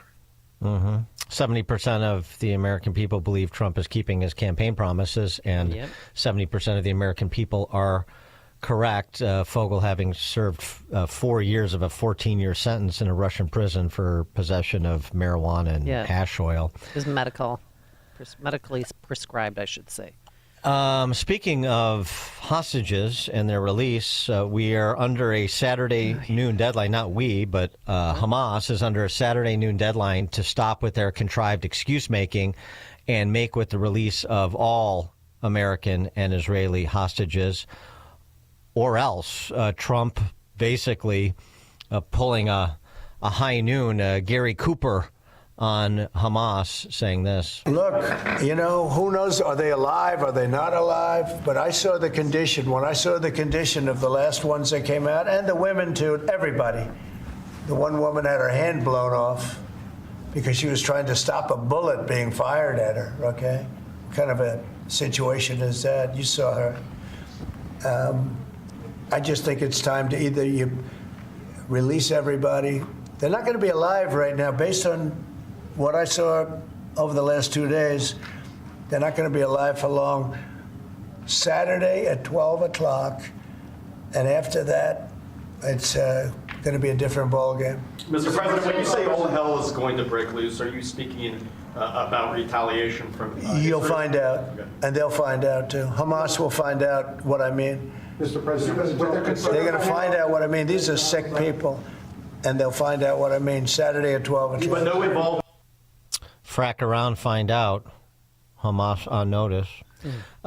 He also did, Trump, staying in the region, hosted King Abdullah of Jordan, and to discuss basically Gazan refugees and what Jordan might be willing to do to assist in that effort per Trump's vision for rebuilding Gaza and resettling Gazans.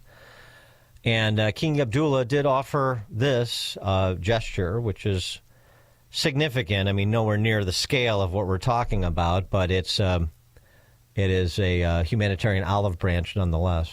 One of the things that we can do right away is take 2,000 children that are either cancer children or in very ill state to Jordan as quickly as possible, and then wait for, I think, the Egyptians to present their plan on how we can work with the president to work on the Gaza challenges. So I want to tell you, excuse me, wait, just please. I didn't know that, what you just said, 2,000 children with cancer or other problems. And that's really a beautiful gesture. That's really good, and we appreciate it. It is a beautiful gesture, but getting beyond gestures to something that is on scale with the refugee situation is a whole nother matter that we now discuss with Peter Berkowitz, senior fellow at the Hoover Institution, former director of policy planning at the State Department. And you can get his writings often at realclearpolitics.com, as well as at his own website, peterberkowitz.com. Peter, thanks for joining us again. Appreciate it. It's good to be with you. Thank you. So King Abdullah is, constructively engaging, and that is a nice thing that he has agreed to do. But what is the possibility that Jordan and the United States can include Egypt in doing more nice things for more like 2 million Gazans? The chance of doing something nice for 2 million Gazans is between negligible and zero. Another gesture to take in 2,000 sick Palestinians would be welcome, but that doesn't begin to address the problem. And I have to add, I was delighted to hear the president give a deadline to Hamas to release all the hostages. From my point of view, that deadline ought to be delivered on October 8th, 2023 by President Biden. It's been a disgrace that we haven't demanded the release of all the hostages from the moment they were seized by the jihadists. So do you think Hamas is going to comply and release all the hostages by Saturday at noon? I would welcome it, but I think it extremely unlikely. Well, Bibi and Trump definitely have something in mind, assuming that deadline will pass without compliance, I suspect. Yes, Netanyahu has already announced that if the deadline's not met this time for all the hostages, not just the 17 more that were supposed to be released in the first round, Netanyahu has said that he will return to intense fighting. He's already sent out a mobilization order to reserves, and I expect that at least the United States under Trump has already done this, ensure that Israel has the weapons it needs to accomplish its military goals in Gaza. Yeah, I mean, and from a PR perspective, you can't say that the United States and Israel didn't try. I mean, it was a very difficult deal in terms of the hostage exchange with the number of Hamas-affiliated murderers that were released in exchange for those Israelis and dual citizens that were released. But the sort of the Western world that sympathizes routinely with Islamist extremists and terrorists, look, they had a chance. Hamas is dithering around and holding up their end, so all bets are off, and let's get to the business of leveling them, because that's what has to be done. Yes, the whole thing is outrageous, of course. The majority of Israelis are for the deal. They understand it's a bargain with the devil. All you have to do is compare the emaciated Israelis that have been released from 15 months of torture in Hamas's hands, and look at the photographs of the Hamas killers. Dozens of Hamas killers for each Israeli released. They relieve their jail cells plump, well-fed, looking hale and hearty, because Israel honors the laws of war, whereas Hamas completely repudiates them. There's 2.1 million people living in Gaza. Where are they all right now? They're located in the southern half of Gaza, many living in tent encampments. It's worth keeping this comparison in mind.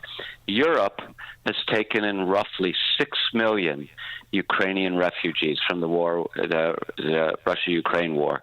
The entirety of the Middle East has taken in approximately 100,000 Palestinians. So most of the 2.1 million remain crammed in Gaza amid the rubble.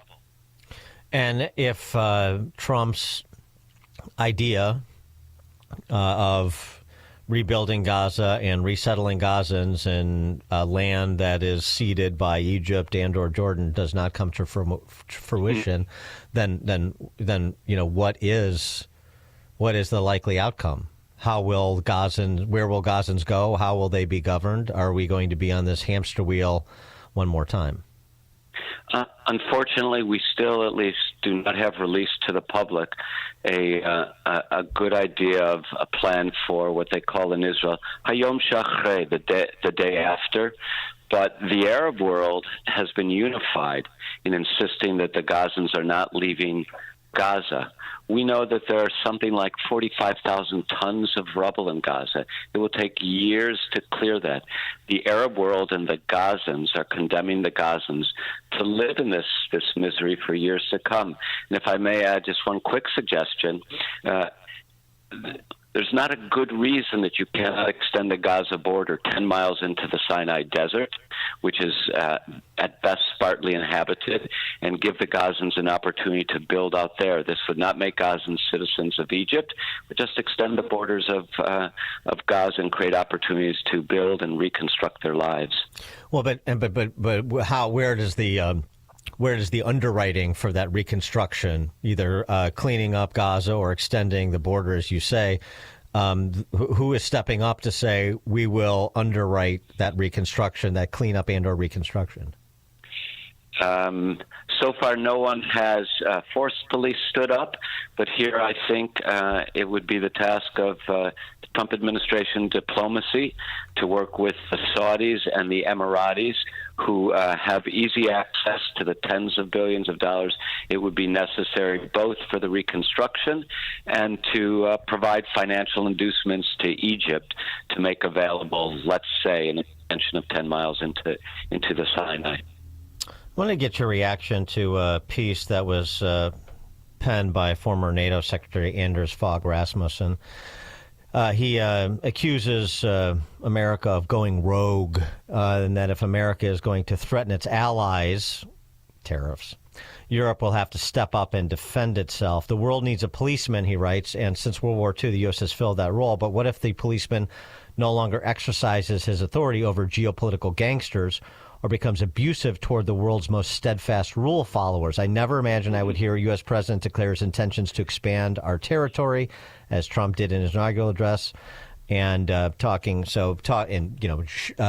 and Putin are watching, and so on and so forth. So it's tariffs, it's the talk of Greenland, it's the talk of Canada being a 51st state, and so forth. Europe is going to have to step up and defend itself. I think a lot of us have been calling for Europe to stand up and carry its own weight for some time, actually. For sure. Excuse me. When I was in the State Department, we urged Europe to share its responsibilities with the United States. In fact, you'll remember that Trump's tough talk in the first administration actually impelled Europeans to begin to step up and meet their obligations to devote 2% of their GDP to their NATO dues, which amounts to defending themselves. So I would have thought that by this time, our friends in Europe, everybody around the world, would know how to interpret President Trump's remarks. His opening remarks are an opening bid. Sometimes they're overstated, let us say. They're an opportunity to actually now to continue the conversation. I think the Europeans should understand the president's remarks in that spirit. One more in terms of these international agencies that demand that U.S. carry all the weight and then bitch when we don't, or we ask them to participate, uphold their responsibilities, as you say. Eugene Konorovich, George Mason University professor, law professor, in the interests of rooting out the deep state nationally, we should do the same thing internationally, and that means the U.S. pulling out of the UN. What do you think about that? Pulling out altogether may be an extreme step, but the underlying thought strikes me as correct. That is, we need a proper accounting. The United States remains, I believe, the biggest donor to the United Nations. The United Nations has become a wildly overgrown bureaucracy. It often serves the bureaucracy's interests and often serves the interests of either progressive diplomats or authoritarian states. I think we're long overdue for a serious accounting of how our money in the UN is used. Peter Berkowitz, senior fellow at the Hoover Institution and former director of policy planning at the State Department. His writings can be found at peterberkowitz.com. Peter, thanks as always. Thank you. Thank you. And he joined us on our turnkey.pro answer line. Connect with Dan and Amy using the AM560 mobile app. Download it today at 560theanswer.com/mobile. Hey, Carl Jackson here for Dennis Prager. While Dennis Prager is recuperating, we know you miss your daily dose of Dennis. That's why Pragertopia is giving you a special gift. Right now, Pragertopia members can hear the best 2 hours of Dennis's favorite segments from as far back as 2010. On Monday, you can hear the Happiness Hour. Life, liberty, and the pursuit of happiness. That's what I'm about. Tuesday is Celebrity Guest Day. Donald Trump Jr. is in studio with me. On Wednesday, it's the Male-Female Hour. I really do wish there were a way to ascertain the number of marriages that this hour has helped. Thursday, the Ultimate Issues Hour. Not having ultimate issues clarity is like having a map, but you don't know where you're going. And Friday is Open Lines. Feel free to ask me anything about me, about you, about life. So if you're missing your daily dose of Dennis, go to Pragertopia.com and hear all your favorite segments along with lectures, celebrity interviews, and his famous Torah teachings and more. Get your daily dose of Dennis at Pragertopia.com, Pragertopia.com. So excited about it. I have a lot of friends that have chronic pain due to injuries, some due to arthritis, pain in your hips, your knees, your back, your elbows, your shoulder. And there's an alternative besides surgery and besides being addicted to pain medication and besides getting cortisone shots every 6 months. We're talking about QC Kinetics. They offer groundbreaking treatments for pain, long-term relief, folks. QC Kinetics regenerative treatments are sweeping the nation, and they're right here in Chicago under the guidance of medical director Dr. Ashley Caravelli. Thousands of patients will tell you, including Joe Rogan, that you shouldn't wait.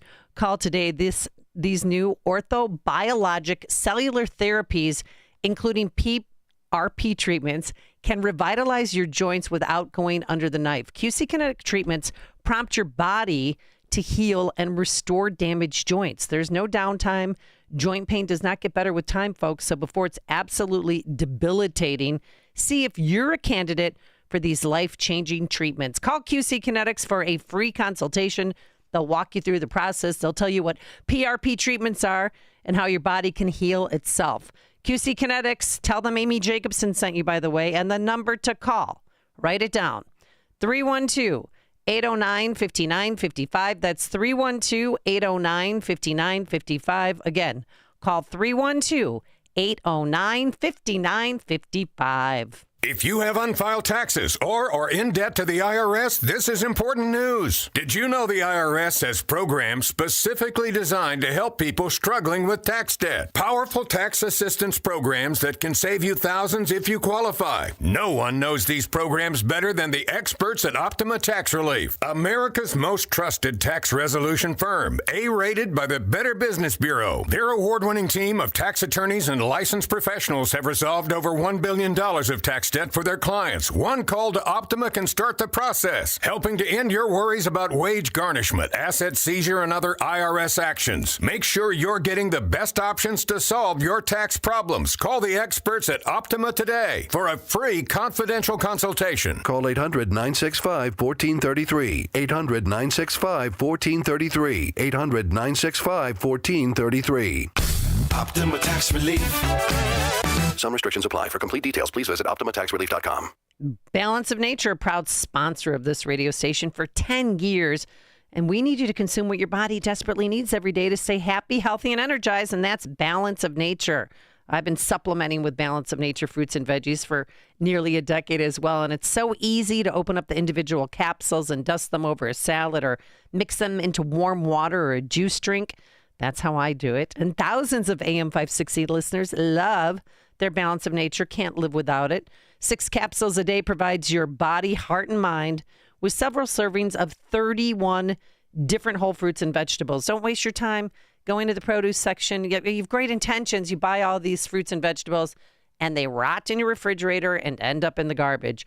Get Balance of Nature instead. Order your fruits and veggie tablets today, 800-246-8751. Use coupon code Chicago to save 35% off your first set and free shipping. 800-246-8751. Call now or order online at balanceofnature.com. Use coupon code Chicago.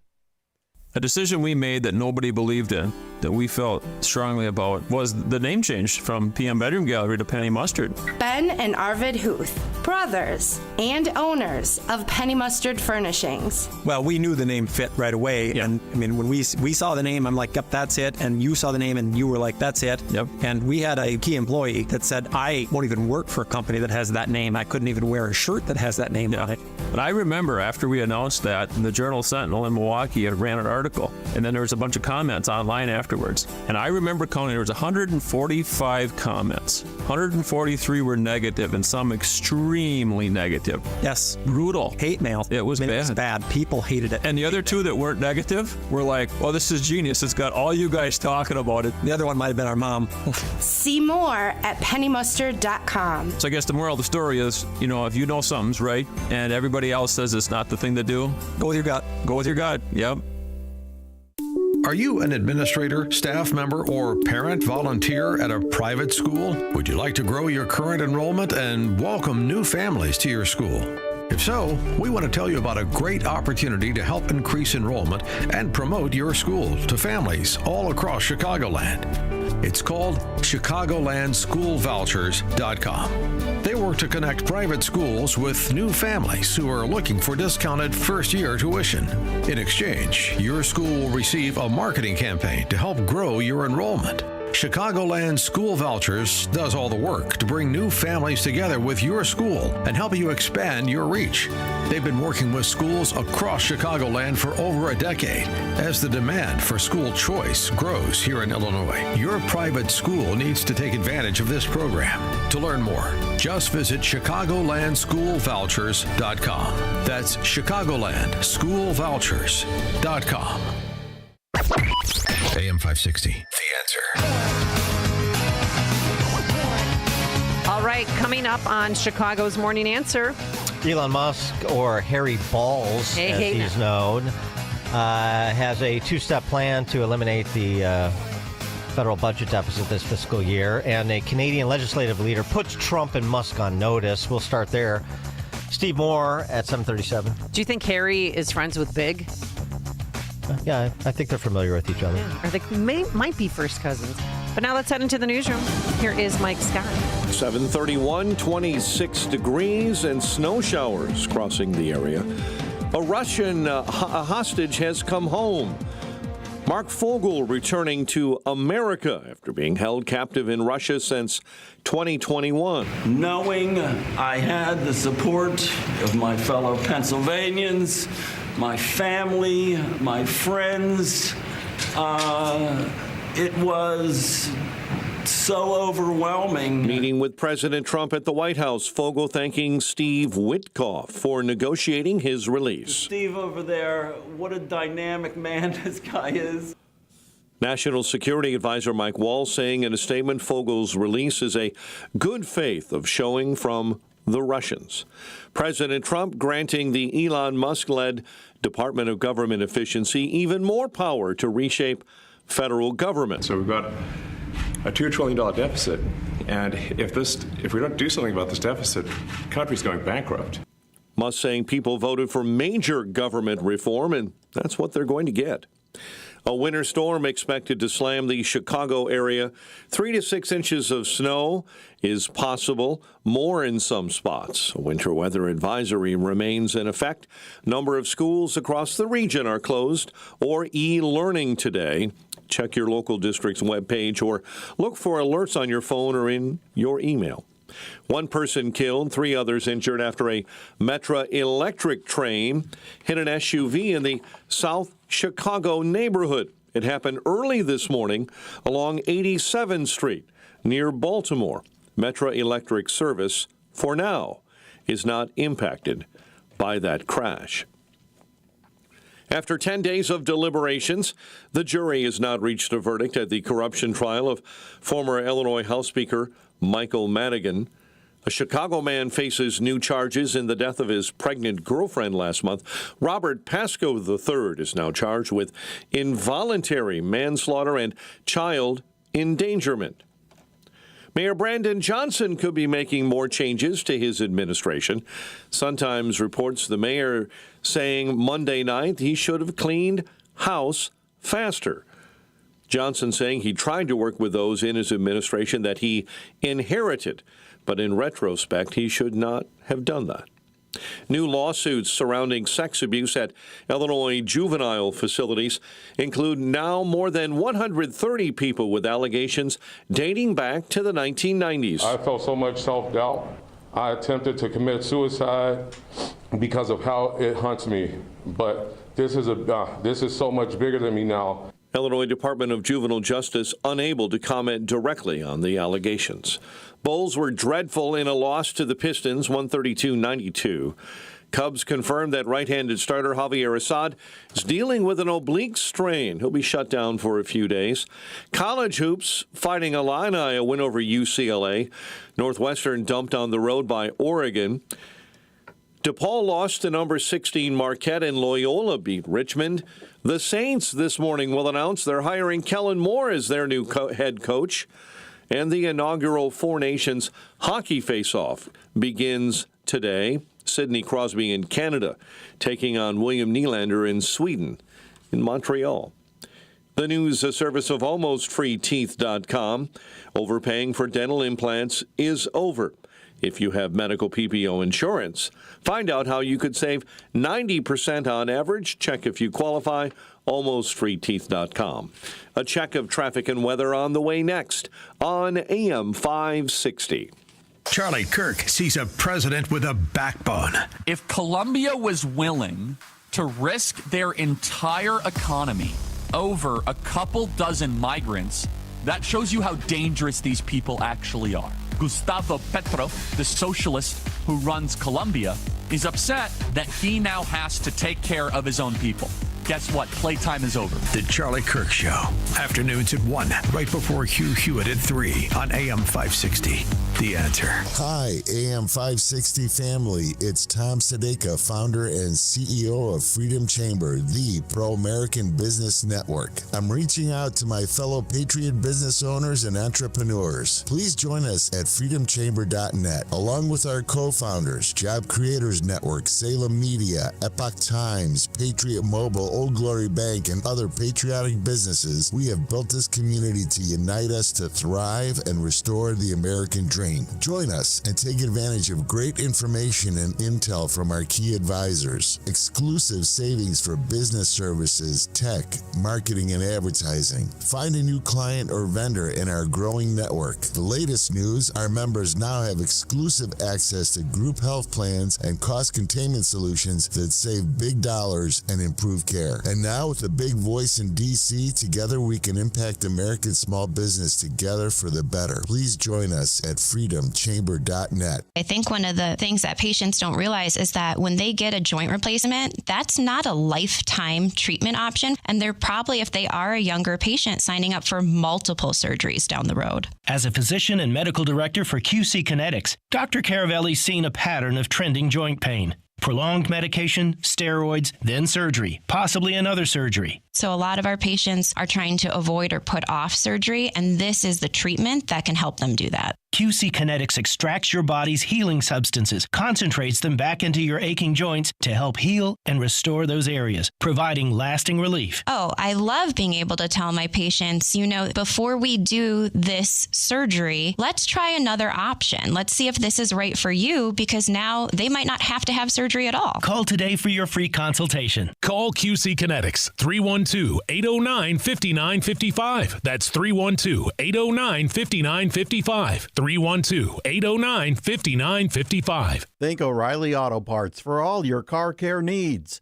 Get the parts and service you need fast from the professional parts people at O'Reilly Auto Parts. 7:38 Team Hochberg Traffic Center time, a service of Woodland Windows and Doors in Roselle. Brighten your home and make the rooms in your house look better and bigger with larger windows or patio doors this spring. Visit woodlandwindows.com to book your consult today. Inbound Ike, stop and go, Des Plaines Avenue, all the way to Austin. Stevenson, accident, right shoulder inbound between Willow Springs Road to right past LaGrange Road at the accident site. Dan Ryan, 25 inbound, 95th into the Burns Circle interchange. Delays in Bartlett Stearns School Road, east and westbound, shut down between Astor and Redford Lane with an accident. Chicago's Morning Answer with Dan and Amy continues next. AM 560 Weather Center forecast. Snow showers mainly later this morning, high 1 to 2 inches and a high of 29. 3 to 6 more inches through the afternoon, and the overnight cold. Travel could be slow for the evening rush, and a low of 13 and only a high of 18 tomorrow. 26 right now. Next news at 8. Chicago's Morning Answer continues next on AM 560 The Answer. Now, from the Signature Bank Studios. If you're looking for the latest news, insight into what it means, and the sharpest opinion, there's only one station in Chicago where you can turn, and it's this one. We're AM 560, The Answer. Top of the morning, Dan and Amy, at the press avail that Elon Musk, a.k.a. Harry Bowles, had with President again Trump yesterday. He discussed basically a two-step process to eliminate the federal budget deficit this fiscal year. Take a listen. At a high level, okay, well, what are the two ingredients that are really necessary in order to cut the budget deficit in half from $2 trillion to $1 trillion? And it's really two things: competence and caring. And if you add competence and caring, you'll cut the budget deficit in half. And I fully expect to be scrutinized and get a daily proctology exam, basically. Might as well just camp out there. So it's not like I think I can get away with something. I'll be scrutinized nonstop.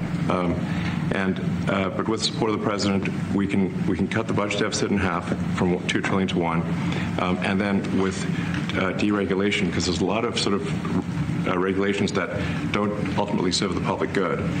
We need to free the builders of America to build. And if we do that, that means I think we can get the economic growth to be maybe 3-4%, maybe 5%. And that means if you can get $1 trillion of economic growth and you cut the budget deficit by $1 trillion, between now and next year, there is no inflation. There's no inflation in 26. And if the government is not borrowing as much, it means that interest costs decline. So everyone's, the mortgage, their car payment, their credit card bills, anything, their student debt, the monthly payments drop. That's a fantastic scenario for the average American. I mean, imagine they're going down the grocery aisle and the prices from one year to the next are the same. Yeah, I mean, that's the way to make the argument. You have to do some dot connecting, and it's always more difficult than just being the guy who passes out other people's money, which is what the left does. But that's precisely it. We're not just cutting spending to cut spending. We're cutting spending for the purpose of and reducing regulation to unleash the builders to build, as Elon Musk said, for the purpose of improving your quality of life and the cost of said quality of life. And it's what the voters wanted. That's what we voted for. We wanted, control of spending in government. Indeed. Steve Moore, noted economist, author of The Trump Economic Miracle and the Plan to Unleash Prosperity, again, co-authored with Art Laffer. Steve, Elon Musk is reading from your playbook. Yeah, boy. I'm with Amy. I think we all want smaller and more efficient government. And, I look through these things that Elon Musk is discovering in our budget, and it's almost as rotten as Illinois' budget, Dan. That's how bad it is. But, I've been in Washington for 35 years, and the one thing the left has never wanted, Dan and Amy, was for someone like Elon Musk to lift up the hood and look under it and see how government is actually operating.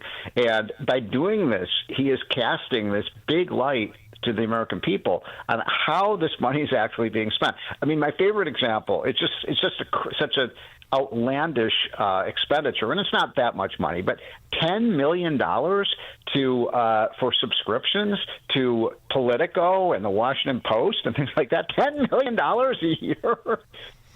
No, there's no question. State-run media. So now you know why this. If you didn't know before, why the media is so protective of big government, because they're on the dole, of course. Yeah. Right. I mean, the guys who started Politico are multimillionaires right now. Now we know how they became millionaires. But the other thing that really excites me about what Elon Musk and Donald Trump are doing, and boy, what a duo this is did you see?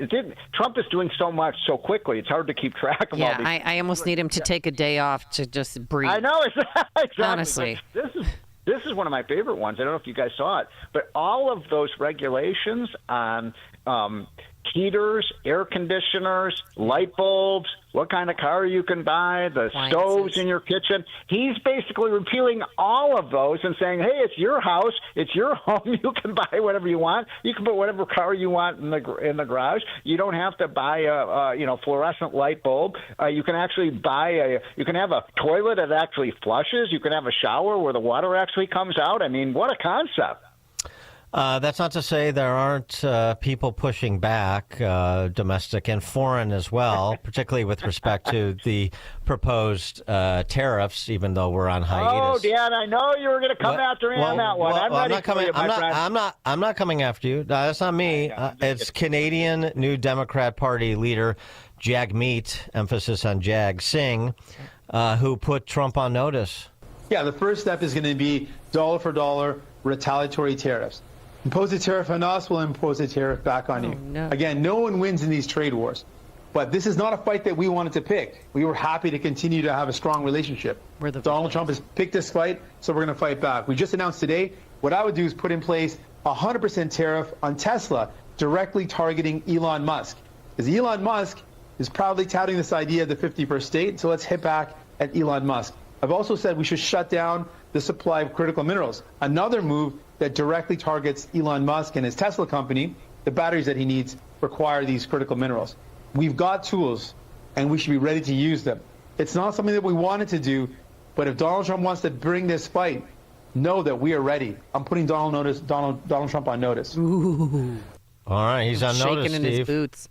By the way, who was that? Who was that? He's the Canadian NDP leader. He's the leader of the New Democratic Party in the legislature there. Right. Okay, got it.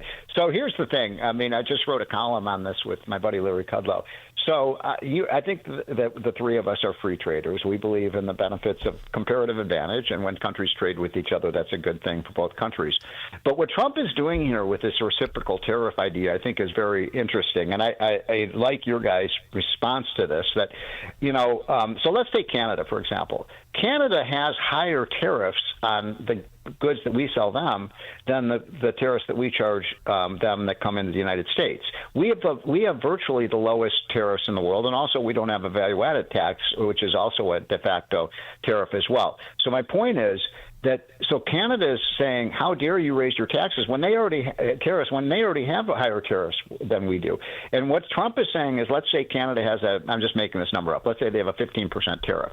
Trump is saying, we will raise our tariff to 15% unless you lower yours. And I think what's going to happen at the end of the day, because Canada can't win this tit-for-tat war, Canada's economy can't possibly grow if they don't have access to the American economy. Same thing with China. You want to throw China into a deep, long depression, close off America's markets to them. I'm not saying we should. What I'm saying is that Trump is using America's leverage because every country has to compete and have markets, their access to American markets. And so Trump is saying, lower your tariffs or you're not going to have that. And I believe in the end of the day, Dan, and then I'll stop with my sermon, I believe at the end of the day, Canada, China, Mexico, Europe, Germany, UK, they're going to start lowering their tariffs because they're going to have to. Well, I'm all for that. I mean, if that is the means to get to those ends of reduced trade barriers, then that would be a happy occurrence, no question. Okay, well, that's the goal there. Now, I do not, just for the record, because I know you think I'm a sycophant for Trump. I'm not. I do not like the idea of steel tariffs and aluminum tariffs because we tried that, Dan and Amy, in the first term of Trump. And we did save some steel jobs, but we lost auto jobs, construction jobs, manufacturing jobs, and other industries because when you raise the price of steel, it makes your products less competitive. So I don't see the logic of that one. Yeah, I agree with that, too. Let's talk about Trump's tax priorities, as articulated last week by Caroline Leavitt, the White House press secretary.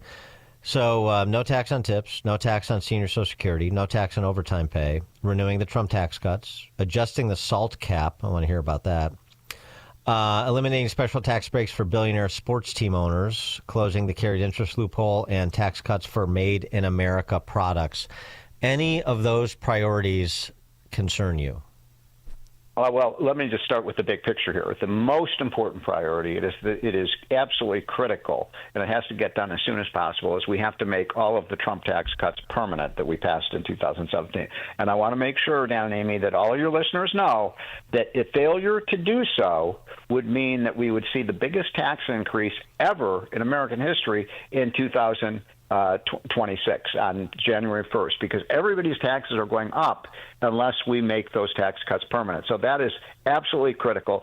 Now, these other cats and dogs you're talking about, like we absolutely have to do no tax on tips, at least cash tips, because that's one of the reasons a lot of people voted for Trump, especially service workers. Right. So let's do that one. And probably on that one, what we'll see some, sort of income thresholds, and we'll see some details on that. It's not just going to be sort of open-ended, because otherwise people will start recasting their income as tip income. I would just say cash tips. If you get, Dan, when I used to caddy for you when I was a kid, carry your big bag, and you give me $2. He was kind of a cheap tipper. No, but I did caddy as a kid. I was a car parker, and I loved getting. Sometimes I'd walk home at night, Amy, with $30 in my pocket, and that was when $30 was a lot of money. So I guarantee. Don't tell the IRS this, but I never declared that income.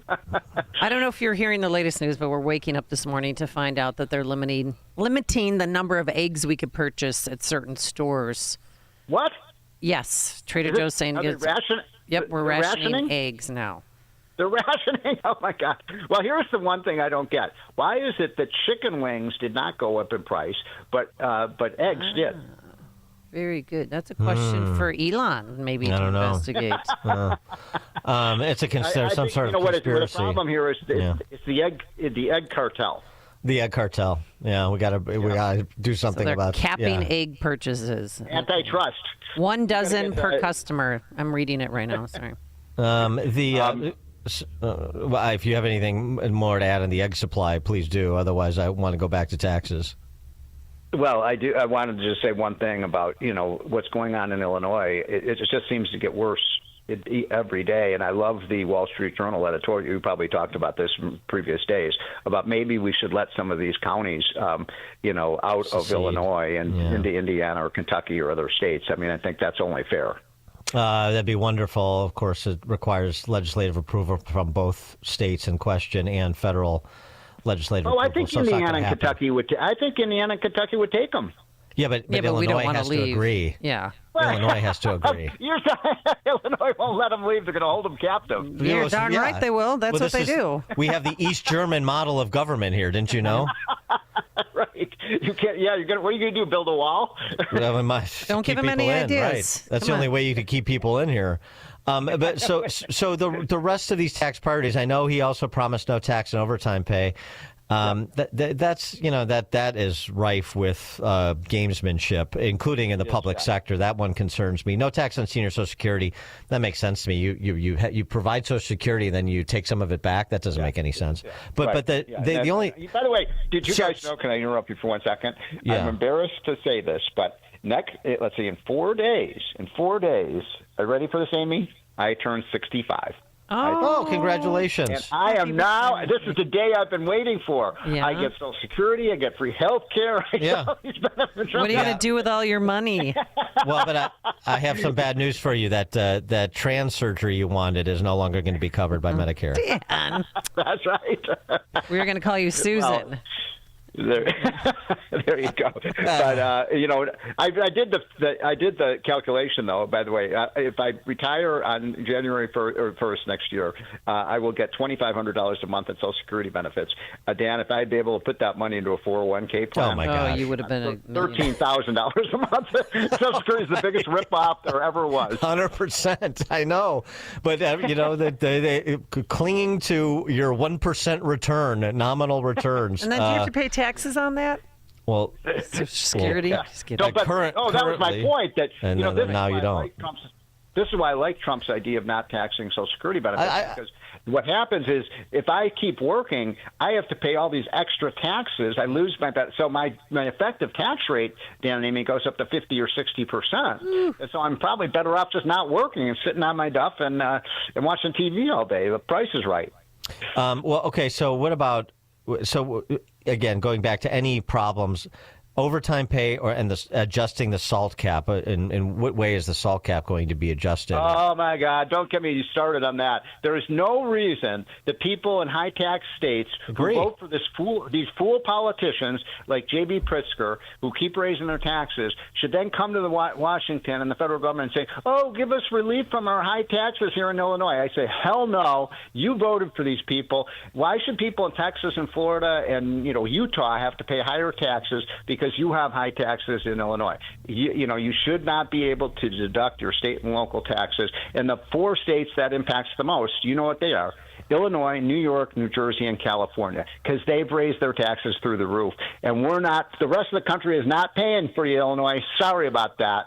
Well, that's why I asked. I hope that message is sent when you and Kudlow and Laffer and Johnson and Thune get together, right? You know what I love about this, by the way, is the people. And 91% of Americans now just itemize they just take the standard deduction and they don't itemize. So 91% of Americans don't even take deductions. You know who the other 9% are? The wealthy? Really, really rich people. Yeah, really, really rich people. So I laugh when I hear these New York Democrats saying, "Oh, we have to give this SALT deduction to the richest people in places like, Manhattan, Silicon Valley, Beverly Hills." Why? 100%. 100%. Steve Moore, economist, author of The Trump Economic Miracle and the Plan to Unleash Prosperity, again, co-authored with Art Laffer. Steve, thank you as always. Okay, guys, have a great week. Take care. Thank you. And he joined us on our turnkey.pro answer line. The more you listen, the more you'll know. This is Chicago's Morning Answer. Morning Answer on AM 560. The Answer. You're really not stuck, really. People think when it comes to paying for health care, they just have to kind of go along with the way it is, no matter how frustrated they are with it. but it's not true. MetaShare has been a huge help to people for 30 years now. And more these days, especially, people are realizing what a great alternative it is. And the difference isn't just the savings, which are huge. It's the whole thing. You're a part of something good. It's a community of people who care for and pray for and encourage each other. You don't have to pay for things you don't believe in either. You're actually sharing. And yeah, back to the savings, often up to $500 a month with MetaShare. The customer service is refreshing too because they're for you. It's just a different way. And even though you might feel stuck with the frustrating status quo, it's not so. You can call them now and start saving and feeling better about how you're doing it too. Here's the number. It's 844-41-BIBLE. That's 844-41-BIBLE. 844-41-BIBLE. My name is Dr. Joe Mealy. I've been a dentist for 56 years, and I'm a certified nutritional consultant. I started taking Balance of Nature 15 years ago. I think most people think when they eat fruits and vegetables, this is their idea of fruits and vegetables. I had an apple today. I had a pear today. I had a banana. That's their fruits and vegetables. They don't understand that each one of those fruits and vegetables has different nutrients than the others. Balance of Nature has made a significant difference in my life, in my wife's life. I feel we're on this earth to help each other. And if other people can benefit from my experience, I think that would be one of the best ways I could justify still being here at 81. Go to balanceofnature.com and get 35% off your first preferred set with free shipping as a new preferred customer by using discount code CHICAGO. Oil investments involve a high degree of risk and uncertainty and are only suitable for accredited investors. Actual results may vary. President Trump says, drill, baby, drill. And he's declared a national energy emergency and is making the U.S. oil industry a priority with support for more active drilling and support for our hardworking oil and gas industry. If you are an SEC accredited investor and qualified to make at least a $100,000 investment, you can deduct nearly 100% of your investment for this tax year. Don't miss out on this limited time opportunity to create potential income for up to 20 or more years to come. Call 800-278-7455 now and connect directly to Encore Energy. Encore is a major investor and experienced horizontal well operator in its core area of operations. Call Encore Energy now at 800-278-7455 and find out if your investment will be tax deductible for 2025 with the potential for lucrative cash flow for years to come. Call 800-278-7455. That's 800-278-7455. AM 560. The Answer. All right, coming up on Chicago's Morning Answer. At 8:08, the new Marxists in D.C. want to know which side you're on, and we'll hear some more from that 500-pound rapper, Dank DeMoss. Oh. She appeared on the Breakfast Club there in New York and talking about accommodations. I know that's a sweet spot for you, Amy, that topic of the morbidly obese. Oh, here we go again. Yeah, somebody needed something special during that interview. We'll tell you what it is. But now let's head into the newsroom.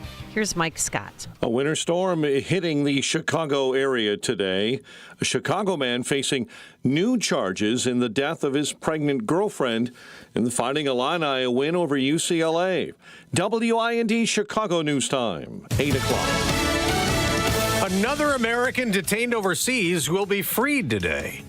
I'm Dave Anthony, Fox News. We don't yet know who. It's the day after Mark Fogel was set free from Russia. His sister Ann just told Fox. I'm so happy to have this massive boulder off my shoulders. Mark Fogel's first stop back in the U.S. last night was the White House. President Trump is a hero. He also called Steve Witkoff a hero, the Trump special Middle East envoy who went to Russia and worked out a prisoner swap the president calls fair to free Fogel, an American teacher jailed in Russia since 2021, convicted for possessing medical marijuana. Witkoff tells Fox. It's hard for me to describe what it was like to meet him, what it was like to see him, what it was like when we put him on the plane. And he says Fogel cried when they landed in the U.S. and then kissed the ground when he got off the plane. We just got an inflation update, and Fox Business Network Cheryl Casoni tells us. We've got a much hotter than expected report, guys, overall. Month over month, the expectation was 0.3. We got a 0.5. So consumer prices rose 0.5% last month, and the annual rate continued the trend of rising back up to 3% inflation compared to January a year ago, up 0.1% from December. December's annual increase, and that's not going over well on Wall Street. Stock futures plunging down about 400 points for the Dow. Next hour, Federal Reserve Chairman Jerome Powell will testify at the House the day after telling senators there's no hurry for more rate cuts. President Trump posted on Truth Social about an hour ago that interest rates must be lowered. Elon Musk went to the White House as President Trump directed federal agencies to work with the Department of Government Efficiency to cut the federal workforce, and Musk continues to work to slash federal spending. If you add competence and caring, you'll cut the budget deficit in half. And I fully expect to be scrutinized. And he will be at a Doge hearing next hour with Democrats complaining he's out of control. Defense Secretary Pete Hegseth is at NATO headquarters in Brussels and just said this about the Russia-Ukraine conflict. The bloodshed must stop, and this war must end. America's listening to Fox News. 25 degrees at 8:02 on AM 560. The Answer. Good morning. I'm Mike Scott. A winter storm expected to hit the Chicago area today. A winter weather advisory is in effect. One person was killed and 3 others injured after a Metra electric train hit a vehicle in the South Chicago neighborhood. Metra says the crash occurred around 12:30 this morning on 87th Street near Baltimore. After 10 days of deliberations, the jury has not reached a verdict in the corruption trial of former Illinois House Speaker Michael Madigan. In fact, they broke off early on Tuesday and will be back at it later today.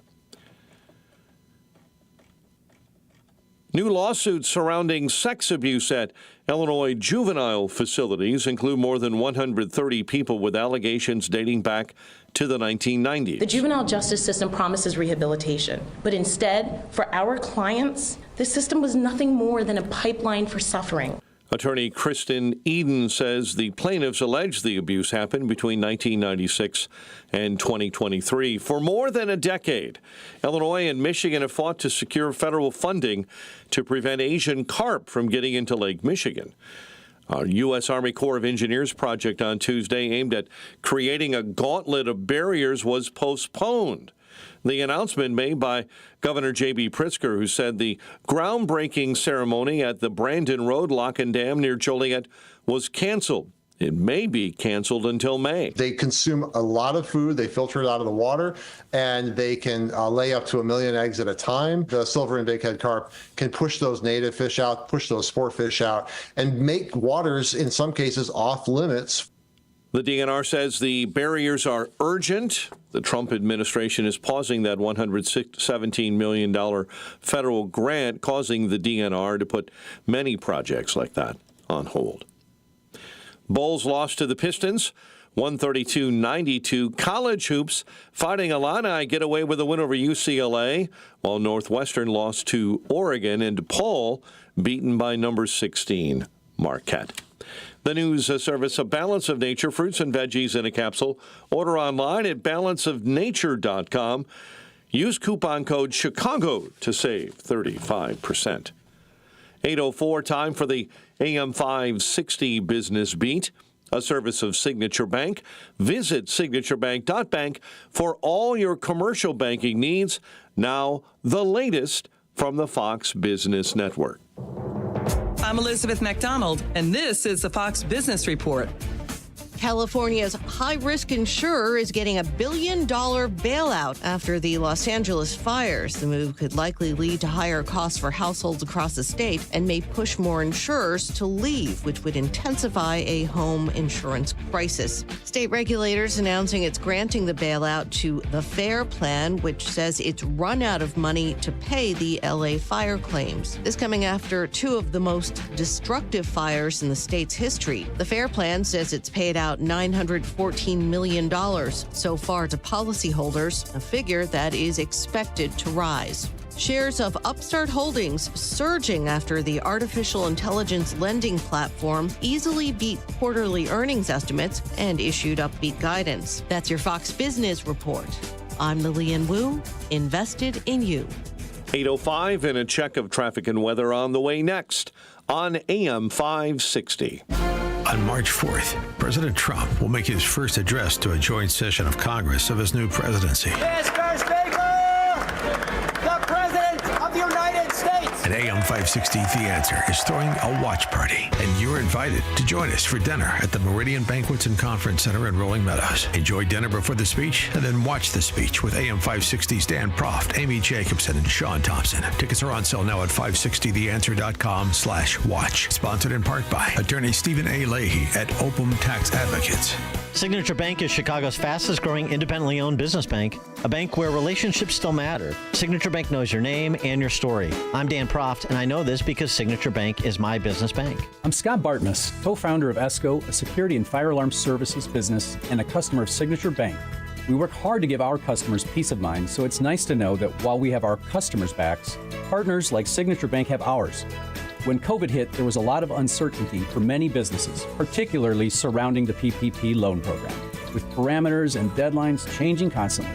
The executives from Signature Bank worked weekends alongside their staff, filling out and submitting applications to ensure they took care of us. That type of dedication is hard to find, but we found it with Signature Bank. Signature Bank helps local businesses succeed. Want to learn how Signature Bank can help turn your business vision into reality? Call Signature Bank at 773-467-5600 or visit signaturebank.bank. Member FDIC, Equal Housing Lender.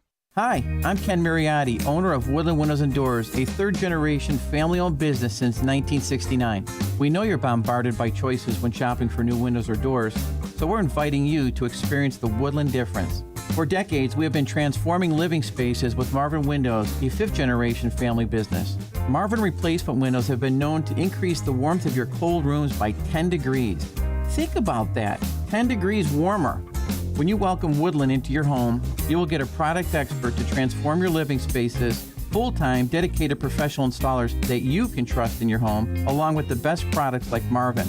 These are the reasons we're proud of our 5-star reviews and family legacy. No gimmicks, no pressure, and upfront pricing are why Woodland Windows and Doors is your trusted window and door expert in Chicagoland. Visit woodlandwindows.com to book your free in-home expert consultation. That's woodlandwindows.com, or stop by our showroom at the corner of Lake and Geary in Roselle. You said bye-bye to big government. Now it's time to trim the fat from big wireless. Pure Talk gives you the exact same service. They use the same cell towers, the same 5G network. You get better customer service, and you pay half the price for the exact same thing. Get unlimited talk, text, 15 gigs of data with mobile hotspot for just $35 a month. Make the switch. You simply dial pound 250, say the keyword, save now, save an additional 50% off your first month. Pure Talk, America's wireless company. Why pay more for prescriptions? Stop overpaying and start saving with SingleCare. It's easy. Find your prescription on singlecare.com, show the coupon at the pharmacy, and start saving. SingleCare works at pharmacies nationwide and is completely free to use, whether you have insurance or not. So the next time you fill a prescription, check SingleCare to make sure you're getting the best price. Take control of your prescription costs. Go to singlecare.com or download the free app today.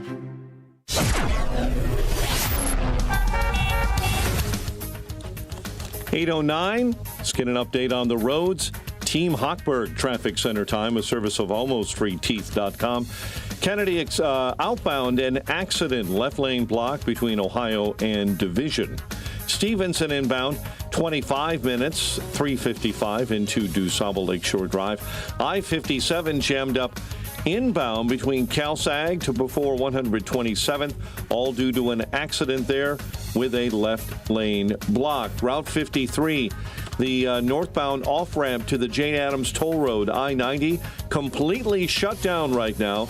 The overturned semi there is causing major blockage. So again, they've shut down the northbound off-ramp to the westbound Jane Addams. Chicago's Morning Answer with Dan and Amy continues next. AM 560 Weather Center forecast with Steve Williams. A winter weather advisory in effect for later this morning. Clouds and chilly, some snow late in the day, 1 to 2 inches. High today, 29. Snow heavy early tonight, 3 to 6 inches on the way, low 13. Sunny, frigid, breezy day tomorrow, the high 18. I'm Steve Williams on AM 560, The Answer. 26 in clouds at O'Hare. Your next news update, 8:30. Chicago's Morning Answer continues next on AM 560, The Answer. Now, from the Signature Bank Studios. This is Chicago's Morning Answer with Dan Proft and Amy Jacobson on AM 560. The Answer.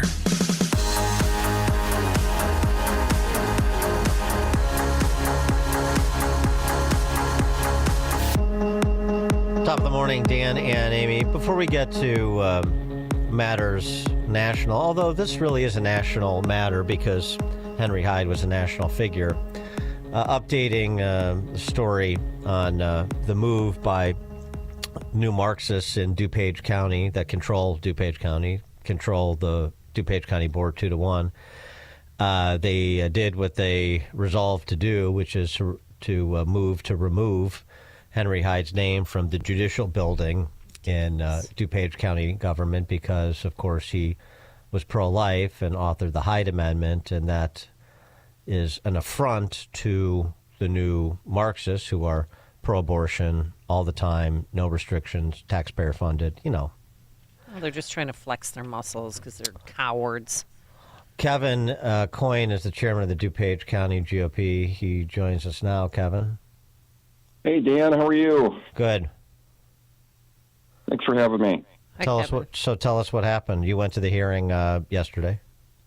Yeah, I went to the hearing with a number of DuPage County Republicans, long list of folks, including Jeannie Ives. She was there, and we all signed up to speak. Henry Hyde's son led the speaker list, gave a very eloquent history and story about all the different things that his father did for DuPage and our country. Speech went on for some time, and then, a handful of others got to talk, and Deb Conroy cut off further comments and wouldn't let anybody else talk. Well, wait, what was her reasoning? Because that's not common. I mean, normally you're allowed to speak. Yes, DuPage. There's a number of DuPage County board members, namely the Republicans, that have been on that board for many, many years. They've never seen that happen. They have a rule that they allow 30 minutes of public comment, but typically they never have enforced that rule. Well, Deb Conroy did, apparently, because she'd made up her decision and didn't care to hear any more from Republicans that wanted to point out the litany of issues with what they were doing, how hypocritical they were, and their chastising of the Hyde Amendment, which even President Biden voted for when he was in the U.S. Senate. Just didn't want to hear anymore and cut off comment. I've never seen that. Other councilmen in Naperville for years, we've had nights on a big issue. You'd have public comment sometimes for hours. I mean, if you don't want to hear from the public, why are you serving in office? But that's what we have in DuPage right now. Yeah, for the benefits, obviously. So I feel good about myself. Maybe that's it. Have a title, get to walk around town thinking I'm a big shot. I mean, that sort of seems to me the main reason why most of these people run for office, self-actualization. But so what's next? Give us, I'm openly critical of the Illinois Republican Party and what's gone on in the suburbs. So tell me why, tell other people who are similarly demoralized why we should have any hope and thus any interest in what's happening in DuPage County, since that's where you are. Well, thank you, Dan. And honestly, some of your criticism, I think, is very fair, actually. I think our party has been far too passive and far too quiet and has been shy to do things like call into the Dan Proft Show. We need to be proud and stand on our convictions. The reason DuPage County is so successful is because it has been historically very Republican.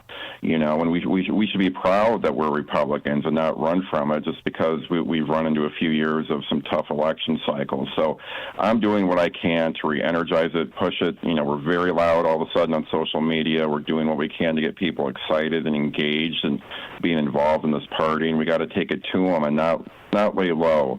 I was happy with the turnout we had at that hearing yesterday. And I do feel as though they really made a misfire on this one. I mean, I can tell you as a new chairman, I don't know what I could have done that would, be a better way of galvanizing the various segments of our party. Everyone I know, whether it's far right or very moderate, are really upset with what happened here. Not only that they did it, but how they did it. really a misfire. So hopefully we'll be able to take advantage of this and hopefully undo it and take this county back and put that name right back up there. Well, did Deb Conway seem uncomfortable at all? Because she was a little squirrely when she was being interviewed about, whose decision it was to do this. And also David Axelrod tweeted out, I disagree. Henry Hyde, he was an honorable man, a World War II vet who devoted his life to service. It's a regrettable move. Yes, my impression is that she did everything possible to lay low.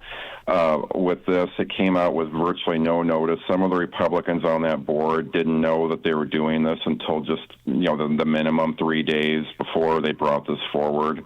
I don't think she wanted any public discourse on it, and we really blew it up on social media. We got an email out to our Republicans on our county email list and got as many people out there as we could. I think her goal was to kind of pacify the very, very far left progressives that are on that board now. And I can't stress that enough. These are not your mom and dad's Democrats. These are very, very far left activists that have no interest in hearing about Henry Hyde. Even Jesse Jackson Jr. gave remarks about Henry Hyde and what a bipartisan leader he was and a friend to everyone. They didn't want to hear comments like that because it was giving some of them pause. And to their credit, 2 Democrats ultimately did abstain from that vote. Not as many as we needed, but I do think anyone who watches that hearing will be appalled by what they did, because we all learned a lot about Henry Hyde through this process, and he was clearly much more than just the Hyde Amendment. But they didn't want to hear anything rational. They just wanted to hear demonization of a great Republican name.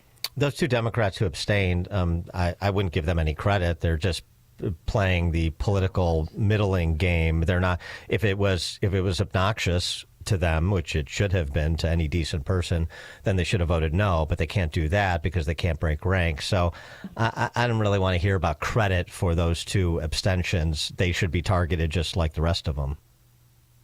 Yeah, our goal is going to be to have every one of those seats Republican, and I do think they gave us a very good place to start with me coming into this job, something to build off of with this. Unfortunately, it's such an ugly thing, and the prospect of seeing that name taken off that building is just appalling to me.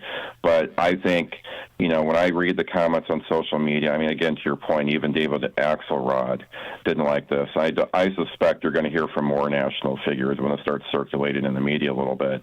That this was just ridiculous. It's cancel culture. Well, it is. And it also, as you sort of alluded to, underscores the importance of local elections. The program for local, I know county board races are November elections, but the prospect, or the program, I should say, for DuPage County Republicans for local seats at the municipal level this spring, what is it? Yeah, I would say we'll rebuild everything. And I think the general approach in these April cycles, which are critical, are, historically the party has never wanted to get involved in April cycles. And I can tell you the Democrats don't distinguish between November and April cycles. And we, unfortunately, to some degree, are going to have to take that mindset on, because we have to get Republicans and at least moderate and normal people into these local offices and build them somewhat as a farm team.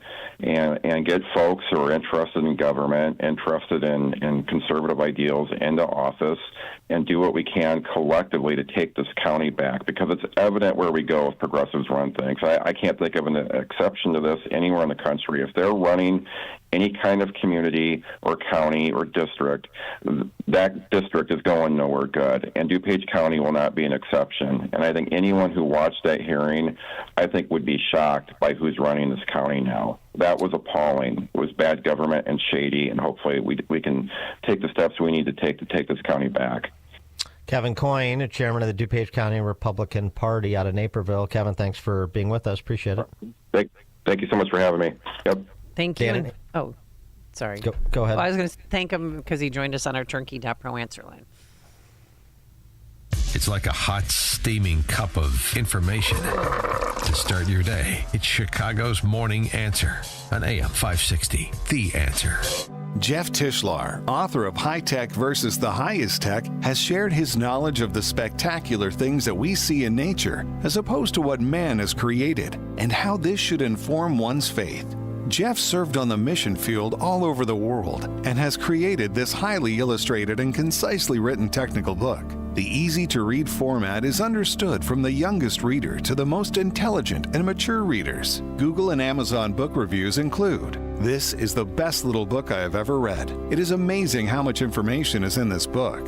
And a beautifully written and illustrated book. The author has a gift for describing complicated technical details in a very understandable style. This book is available now in paperback on Amazon. Search High Tech versus the Highest Tech by Jeff Tischler. 100% of proceeds go to missions. That's High Tech vs. the Highest Tech by Jeff Tischler. Guys, if you just don't have that youthful energy like you used to, it could be low T. Have you thought of getting your testosterone levels checked? Don't put it off. Get tested. If you're often feeling tired, lacking motivation and drive, gaining weight, or noticing a loss of muscle mass or low libido, these could all be signs of low testosterone. So don't wait. Find out. At Low T Center, they make it easy to get your levels checked. It's just a simple test, and with our on-site lab, you get your results back right there.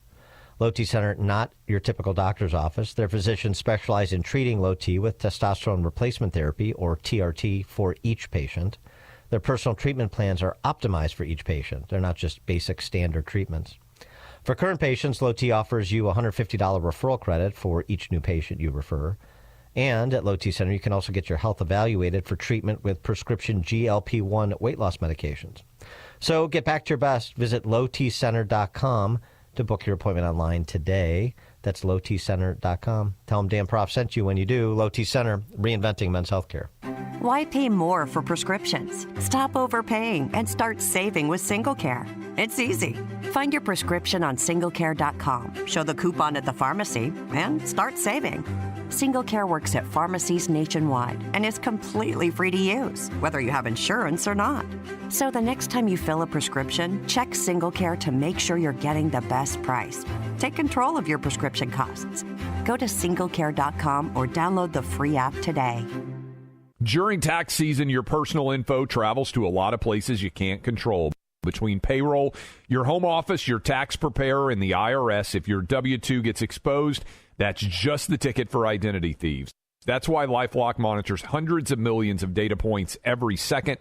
If your identity's stolen, they'll fix it guaranteed or your money back. Don't let identity thieves take you for a ride. Save up to 40% your first year with promo code CLAY. Visit lifelock.com. Terms apply.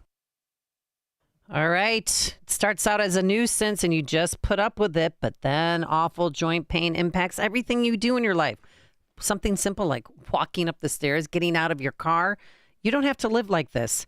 We're talking about pain that's always there, joint pain in those knees, hips, shoulder, and back. And there's good news. QC Kinetics, they're our friends, and they offer groundbreaking treatments for people who have arthritis pain or have pain due to an injury.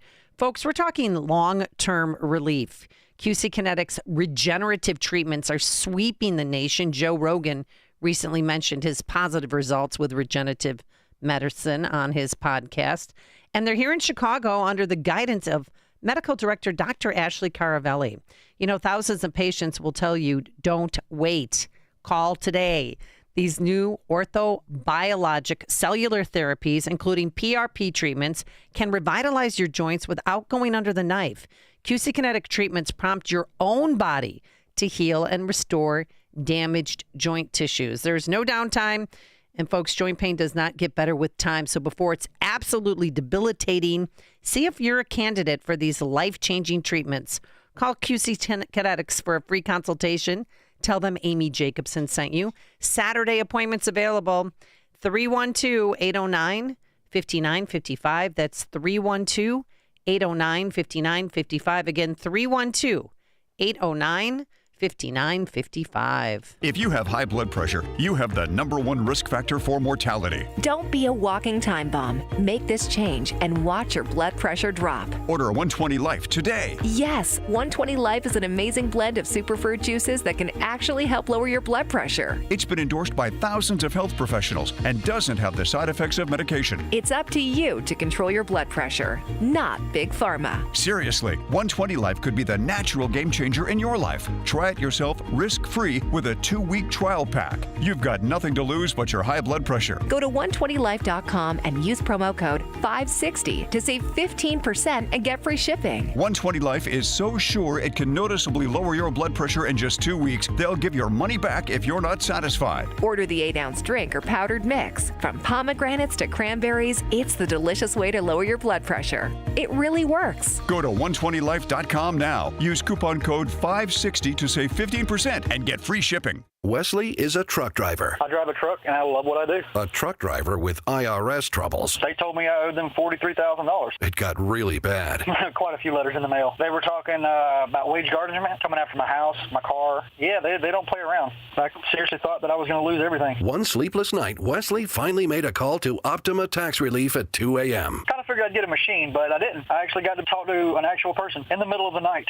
He found just what he was looking for. Oh, they were great people. You need a team of people that know what they're doing. Optima Tax, they know what they're doing. Optima Tax Relief came through with flying colors. I saved an incredible amount of money. Happy don't even come close. I was absolutely overjoyed. Take Wesley's advice. If you're in any kind of trouble with the IRS, call Optima Tax Relief. Don't trust anybody else. Call Optima for a free consultation. Call 800-965-1433. 800-965-1433. 800-965-1433. Optima Tax Relief. Some restrictions apply. For complete details, please visit OptimaTaxRelief.com. AM 560. The Answer. Picking up on what DuPage County Republican Chairman Kevin Coyne was saying about who governs DuPage County. Yeah, let me tell you who governs DuPage County and who governs the state of Illinois and the rest of the collar counties, as far as I can tell, for the most part. The people who attend Mia Magic's rage rituals.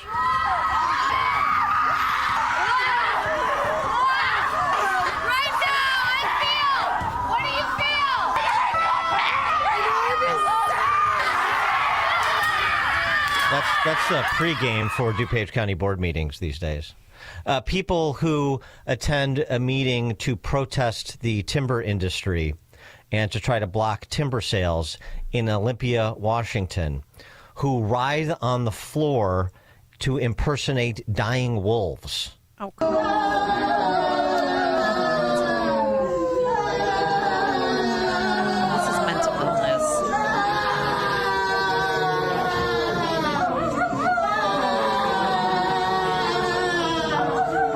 I think the one howling can be saved.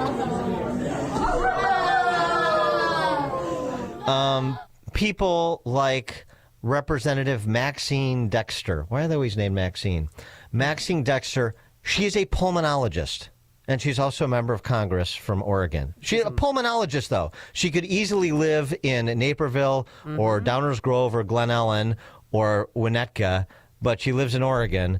And this was her at the rally yesterday outside the Capitol with the Federal Government Workers Union on what they need to do against President Trump, or to him, or with him. I've been told I have 30 seconds, so I am going to tell you that we do have to, I don't swear in public very well, but we have to Trump.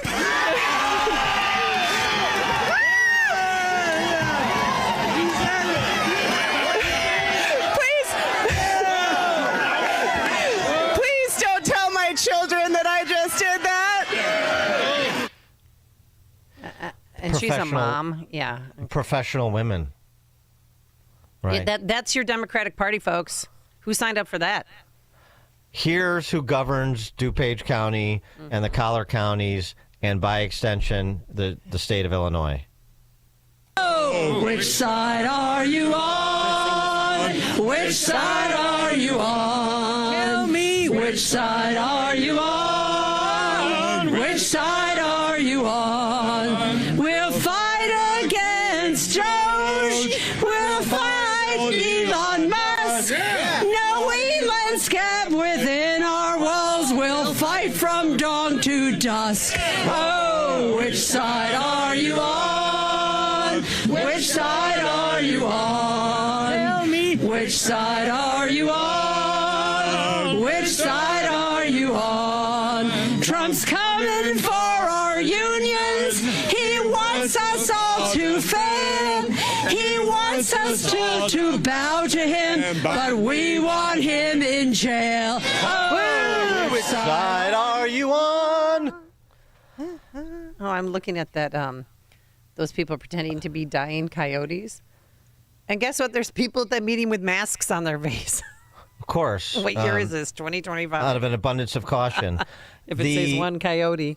Right. And this is who governs DuPage County and the state of Illinois. And if you don't like it, then to borrow from the good doctor, Representative Maxine Dexter, frack you. Coming up on Chicago's Morning Answer. We'll talk a little bit more Doge with Amber Duke, as well as FAA recommendations in the wake of that D.C. plane helicopter crash a couple weeks back, 8:38. But now let's head into the newsroom. Here is the one and only Mike Scott. 8:31 outside, we have cloudy skies, snow on the way. And inflation is rising more than anticipated.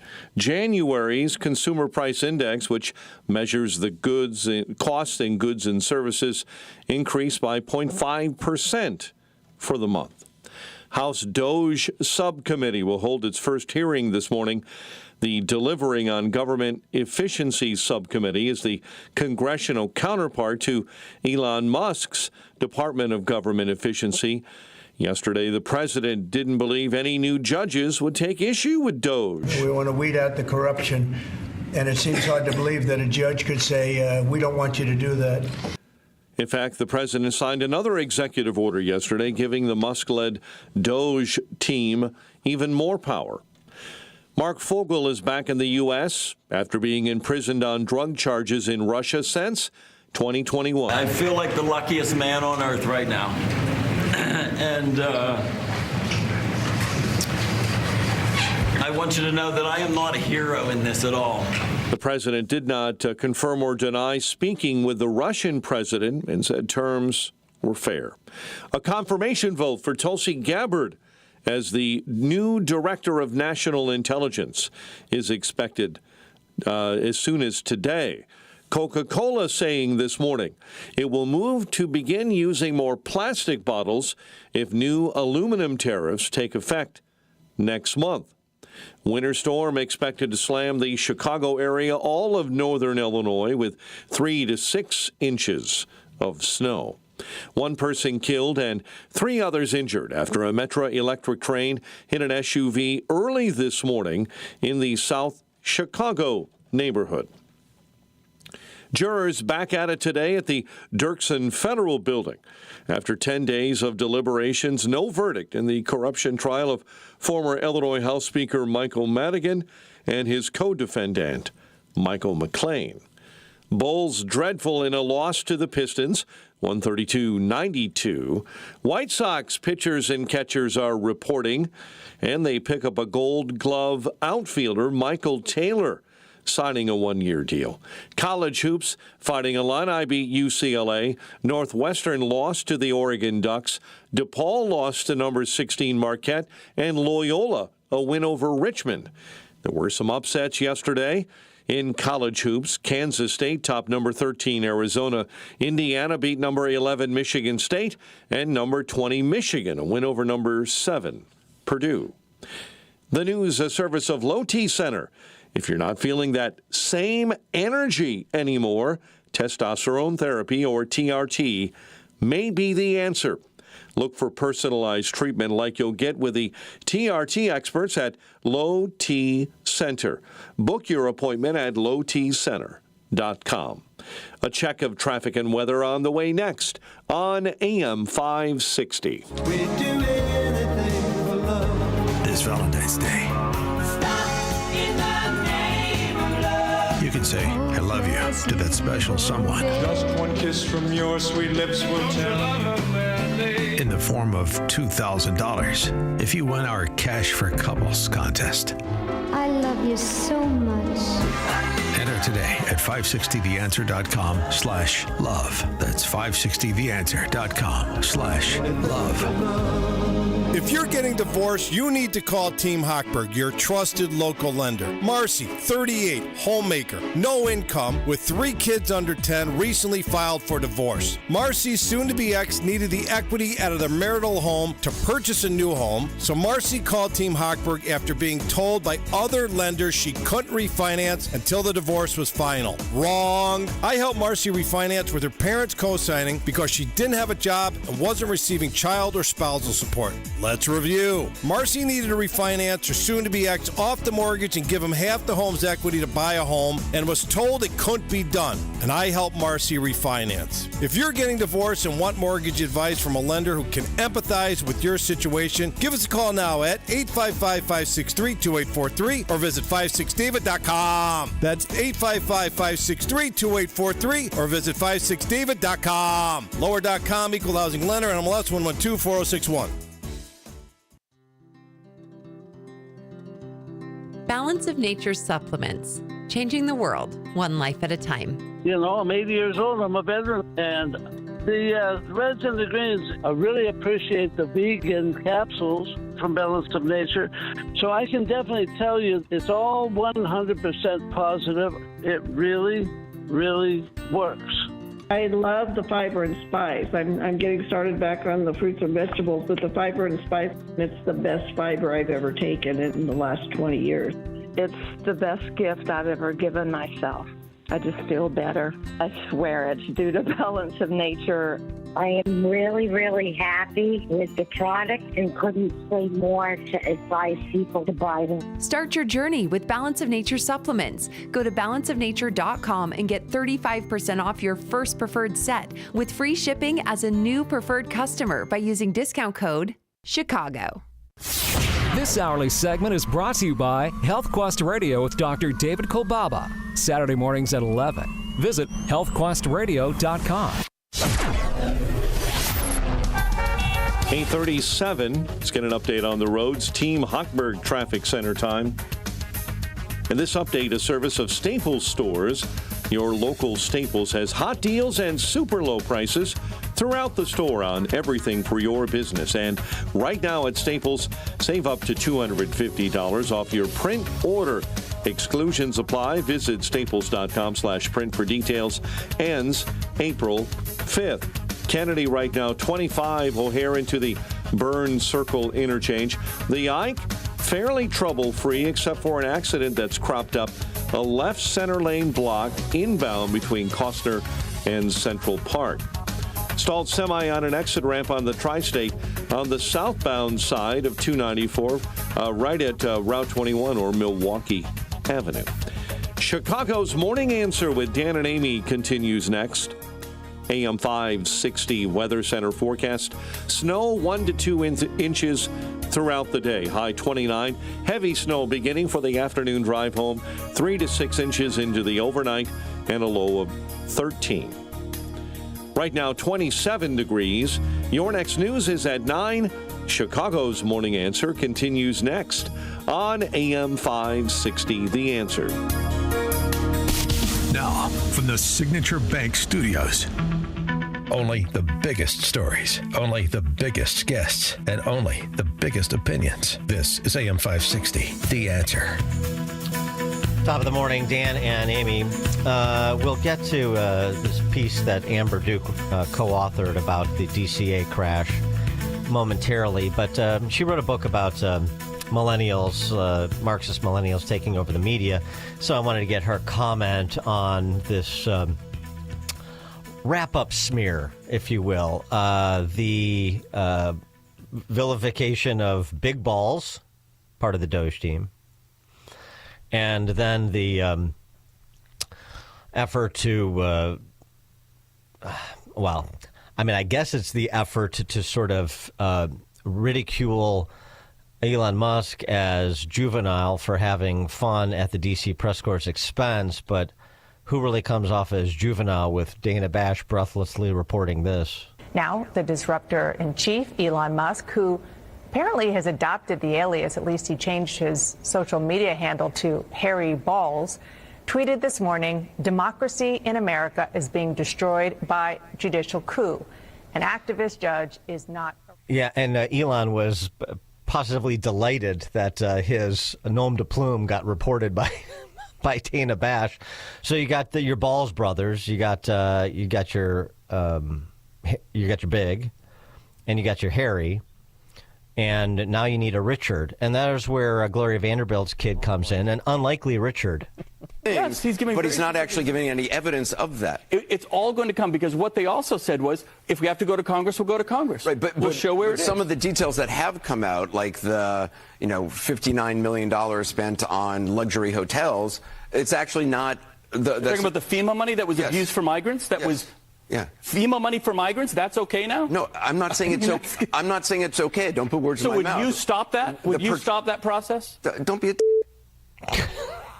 Wow. Chris Sununu is the Richard. Somebody got under somebody's skin, huh? How about it? We're in their pants. So Big, Harry, and Richard. Amber Duke is senior editor at the Daily Caller and author of The Snowflakes Revolt, How Woke Millennials Hijacked American Media. Amber, thanks for joining us again. Appreciate it. Of course. Thanks for having me. Boy, Elon Musk is having fun turning the D.C. press corps into the playpen that it really is. Yeah, it's hilarious to watch. And I know there's been some people saying, oh, it's immature for these people to have these nicknames or change their names on X. But I'm sorry, the payoff of listening to these self-important CNN and MSNBC anchors have to talk about a quote-unquote constitutional crisis while using the names Big Balls and Hairy Balls will never get old for me. I think that's a perfectly fine trade-off. But they handled it so seriously. I mean, Dana Bash was as serious as a heart attack when she was saying it. She didn't see that she was being played at all. Exactly. And a part of me wonders if they kind of know what they're doing and maybe they just enjoy the earned media because that's the only way they can get people to talk about them or watch their program with their ratings down. So maybe they're in on the joke a little bit, but at the end of the day, they still look ridiculous. Well, right, and if this, that's a good insight into what they may be doing. But if they really think that this sort of reporting will, lead the American people to conclude that like Elon Musk is not a serious person or Trump is not a serious person, I mean, that's just not going to work. Well, the results speak for themselves. The insane government programs that they've been able to uncover, the alleged fraud in the Social Security system with people apparently still receiving Social Security payments at the age of 150. I mean, all of this is an evidence of a lot of confidence that's happening with Doge, of the ability to root out this fraud, waste, and abuse in the federal government. So I don't begrudge anyone having a sense of humor or having a little bit of fun as they're undergoing this project, as long as the results are there. Yeah. I wanted to talk about this piece you co-authored that I mentioned entitled Accident Waiting to Happen over at Daily Caller. The DCA crash from a couple of weeks ago. But it was a lot of discussion after that tragic occurrence about the near misses over the years at Reagan National. And now the FAA is moving in the direction of potentially making something that is temporary right now, which is no helicopters flying in the corridor used by commercial flights, commercial airliners, to making that permanent. That's right. So this report came out of tips from commercial pilots and helicopter pilots, and they directed us to this online program called the Aviation Safety Reporting System. And this is a public but anonymous reporting system that's done in partnership with the FAA, where pilots and air traffic controllers can report incidents that, frankly, kind of freaked them out a little bit and felt like something needed to be done about it.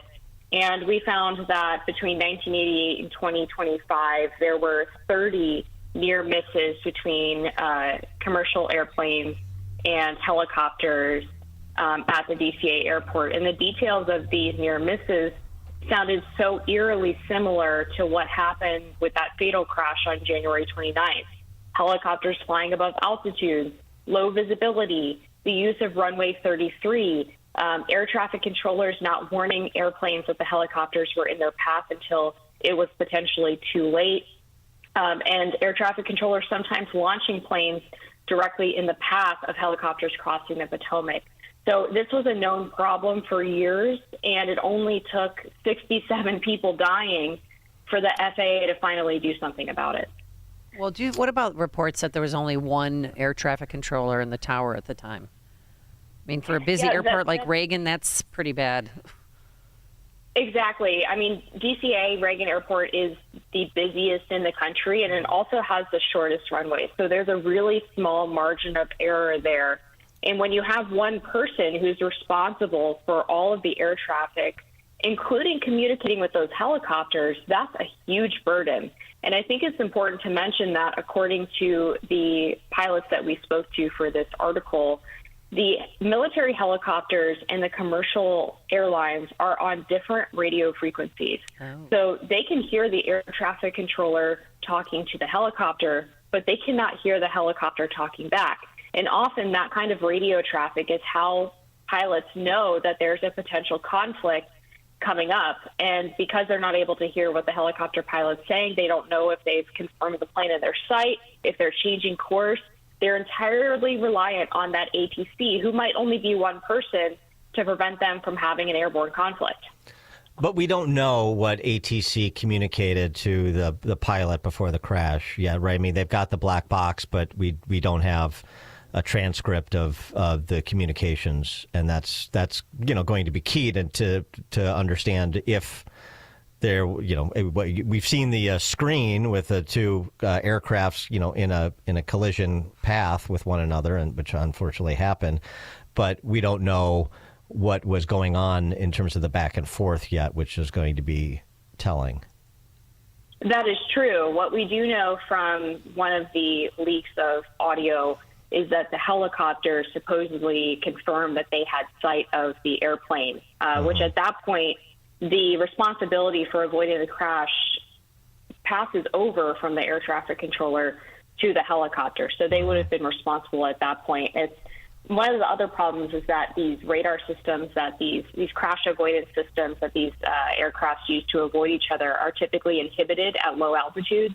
And at DCA, it's specifically the landing of planes where these conflicts with helicopters appear to be most frequent.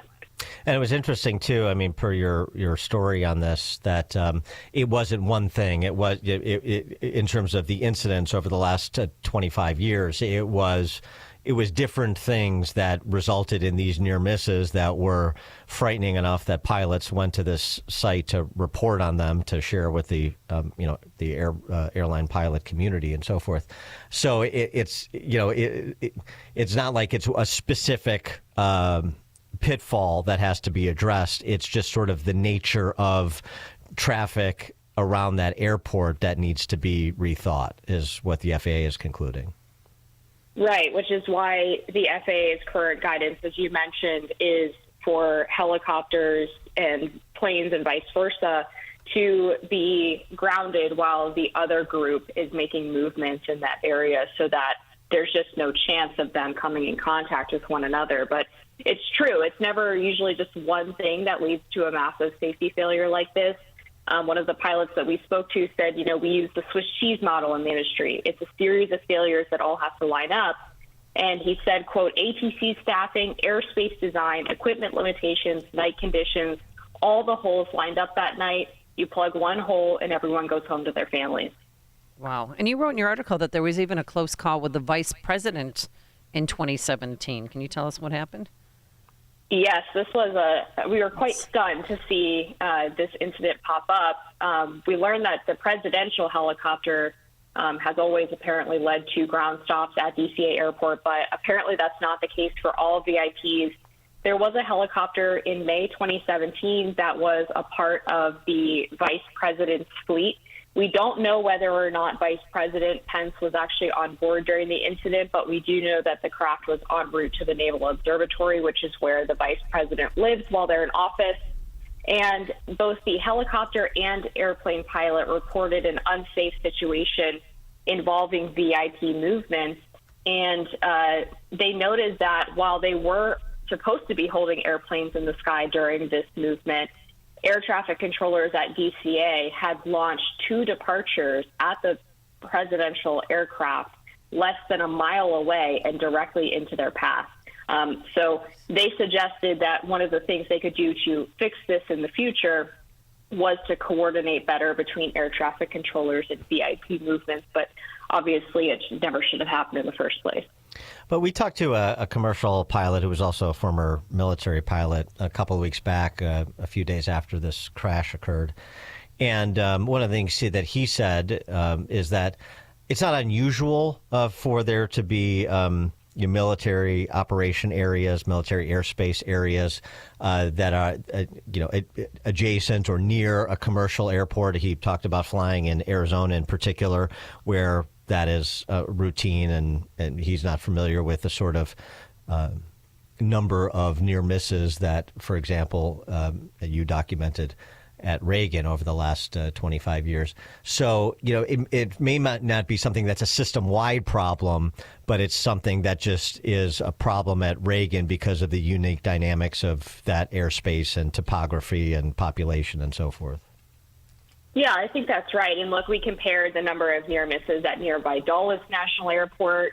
They only had 5 in the same time period between helicopters and airplanes compared to the 30 that we found at DCA. And a huge part of the problem is that previously helicopters were passing directly underneath airplanes on their landing trajectories, which is why if the helicopter is just, 100, 200 feet above the altitude ceiling, things can go awry pretty quickly. And a lot of airplanes described having to make evasive maneuvers and abort their landings before they had even heard anything from air traffic control. One pilot said at that point it would have been, quote, too late. And another pilot back in 2016, which is right in the headline of the piece, said that the situation at DCA is an ongoing problem and it's an accident waiting to happen. And I think it's very chilling to realize just how prescient his words were. Amber Duke, senior editor at the Daily Caller, author of the book The Snowflakes Revolt, How Woke Millennials Hijacked American Media. Amber, thanks for joining us again. Thank you. Thank you. And she joined us on our turnkey.pro answer line. Listen to podcasts of Dan and Amy from the AM 560 mobile app. Download it today at 560theanswer.com/mobile. So how's the separation going? Are you guys able to work things out? No. I think we're headed for divorce. That sucks. Going to be an expensive legal battle? Well, no, that's one thing we agree on, actually. Arbitration. Arbitration? Like mediation? Sort of, but better. We'll have a firm decision. Oh, that's easier. Who's your arbitrator? Bert Hochberg. That attorney at Schiller, DeCanto, and Fleck? Yeah, senior partner. Comes highly recommended. Are you facing divorce or a family law issue? Burton S. Hochberg offers arbitration services, a dispute resolution process that will save you time, money, and the complexity of litigation. Let Burton hear and resolve your claims with choices that best suit you and yours. To discuss, call Bert directly. Or even better, have your attorney call Bert at 773-255-6150. That's 773-255-6150. Again, 773-255-6150. No one knows arbitration like Bert Hochberg. Why go through a difficult divorce? Call Bert at Schiller, DuCanto, and Fleck, Chicago's preeminent family law firm since 1981. Balance of Nature's fruits and veggies supplements, changing the world one life at a time. So when we saw the advertisements for this by reputable people, I told my husband, I said, well, we don't have anything to lose, so let's do it. Within a month, I could see a difference. It's really great. Y'all should let me do those commercials. Do you know how many people I have gotten to take Balance of Nature? Start your journey with Balance of Nature supplements today. Call 1-800-246-8751 or go to balanceofnature.com and sign up as a new preferred customer to get 35% off your first preferred set with free shipping and our money-back guarantee. That's 1-800-246-8751. Don't wait. Now's the time to take action. Go to balanceofnature.com or call 1-800-246-8751 and get this special offer by using discount code CHICAGO. Welcome back to Ask Hassleus. If you could spend 1 month anywhere, where would you go? Easy. I'd go to bed. I mean anywhere in the world. Precisely. You'd spend the entire month in bed? Specifically, a new Tempur-Pedic from Hassleus mattress. Why? Because I can take 60 months to pay for it. Through Monday, get 60 months interest-free financing on select Tempur-Pedic mattresses, plus a $300 MasterCard gift card. 60 months. That means... You can buy a Queen Tempur-Pedic Pro Adapt Hybrid with ease adjustable base for just $74 a month. And I get a $300 MasterCard gift card. Free next-day delivery and employee-free showrooms, too. So I can try and buy... With no pushy sales guy. Hang on. What are you doing? Searching for a travel agent to book a month-long vacation at Hazel's Mattress. Enjoy 60 months interest-free financing on select Tempur-Pedics through Monday at Hazel's Mattress. Open 9 to 9. Find a Chicagoland showroom near you or shop online at hazelis.com. Does pain in your life impact everything you do, like walking, climbing stairs, even getting out of your car? You don't have to live like this. Hey, Amy Jacobson here with a solution. Joint pain in your knees, hips, shoulders, and back due to arthritis or an injury can be eliminated. How? Well, with the help from our good friends at QC Kinetics. QC Kinetics regenerative treatments are sweeping the nation. Everyone's talking about it. And they're right here in Chicago under the guidance of medical director Dr. Ashley Caravelli. Here's how it works. QC Kinetics treatments prompt your body to heal and restore damaged joints. Joint pain doesn't get better with time. See if you're a candidate for these life-changing treatments. Call QC Kinetics for a free consultation and tell them Amy Jacobson sent you. Saturday appointments available. Call 312-809-5955. That's 312-809-5955. Again, 312-809-5955. AM 560. The Answer. So 500-pound rapper Dank DeMoss, who's suing Lyft over discrimination because a Lyft driver told her that his car couldn't accommodate her. Because his car couldn't accommodate her. Appeared on the Breakfast Club, popular urban radio show out of New York, And saying how did that go? accommodations, and she needed one in studio at the Breakfast Club. Oh, nice to meet you. Hi, how are you? Stormy, how you? Hey, Ken, how you, brother? You good? Nice to meet you, Keys. Got it. Yep. Yeah, I'm just going to sit down right here. It's the only seat y'all got? Uh-oh. What you want? What you need? There's one more. A bigger chair or something. Cause she already little. We had That's what I'm talking about. Good. This is accommodation. There you go. Oh boy. You know, you walked in and you said the chair was too small, so we had to bring the part of the sectional for you to sit in. And you said something. You said, "Now this is what I'm talking about: accommodations." Right? Yes. But we live in a world that's not always going to be able to accommodate people that are But we plus should, size. though. We should because we not all the same. You know. Mm-hmm. I feel like we should. Like, why not? I feel like a lot of times people think that bigger people, obese, the F word people should just be in a house. When it's like The we F not. word? Yeah, the F word. I'm not. You about heard to that you can't say in your house. Yeah. Fat. You don't like it. Oh! I'm not saying that word. Yeah, we don't use that word in my house either. Okay. I thought you talking about the gay slur. I'm like, wait, I'm confused. No. No. But I just feel like it should be accommodated. Bigger people should be accommodated, just like we accommodate the LGBT community. All those other communities. I just feel like we outside. If we inside, is get up. Why you in a house? You should be doing this. You should be doing that. When we outside, it's like, why you not in a house? Well, people would say, okay, John.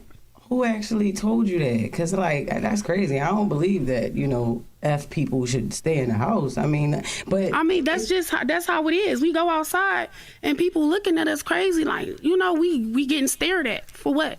Because we big. Oh my God. Yeah. I'm always a big I do fan. know, Yeah, and the combination she needed was a sofa. She had a regular in-studio chair and she couldn't fit, so they brought over a big, long sofa. accommodations. She feels like that's appropriate, that she should be accommodated. I feel like, boy, that's right up there for me with "Do you know who I am?" as phrases that should be stricken from the English language if people knew better. All right, thanks so much for making us part of your morning. Thanks for Justin Kosick and Quinn McCarthy. Couldn't do it without them. We're back here bright and early tomorrow morning at 5 a.m. Enjoy the snowfall.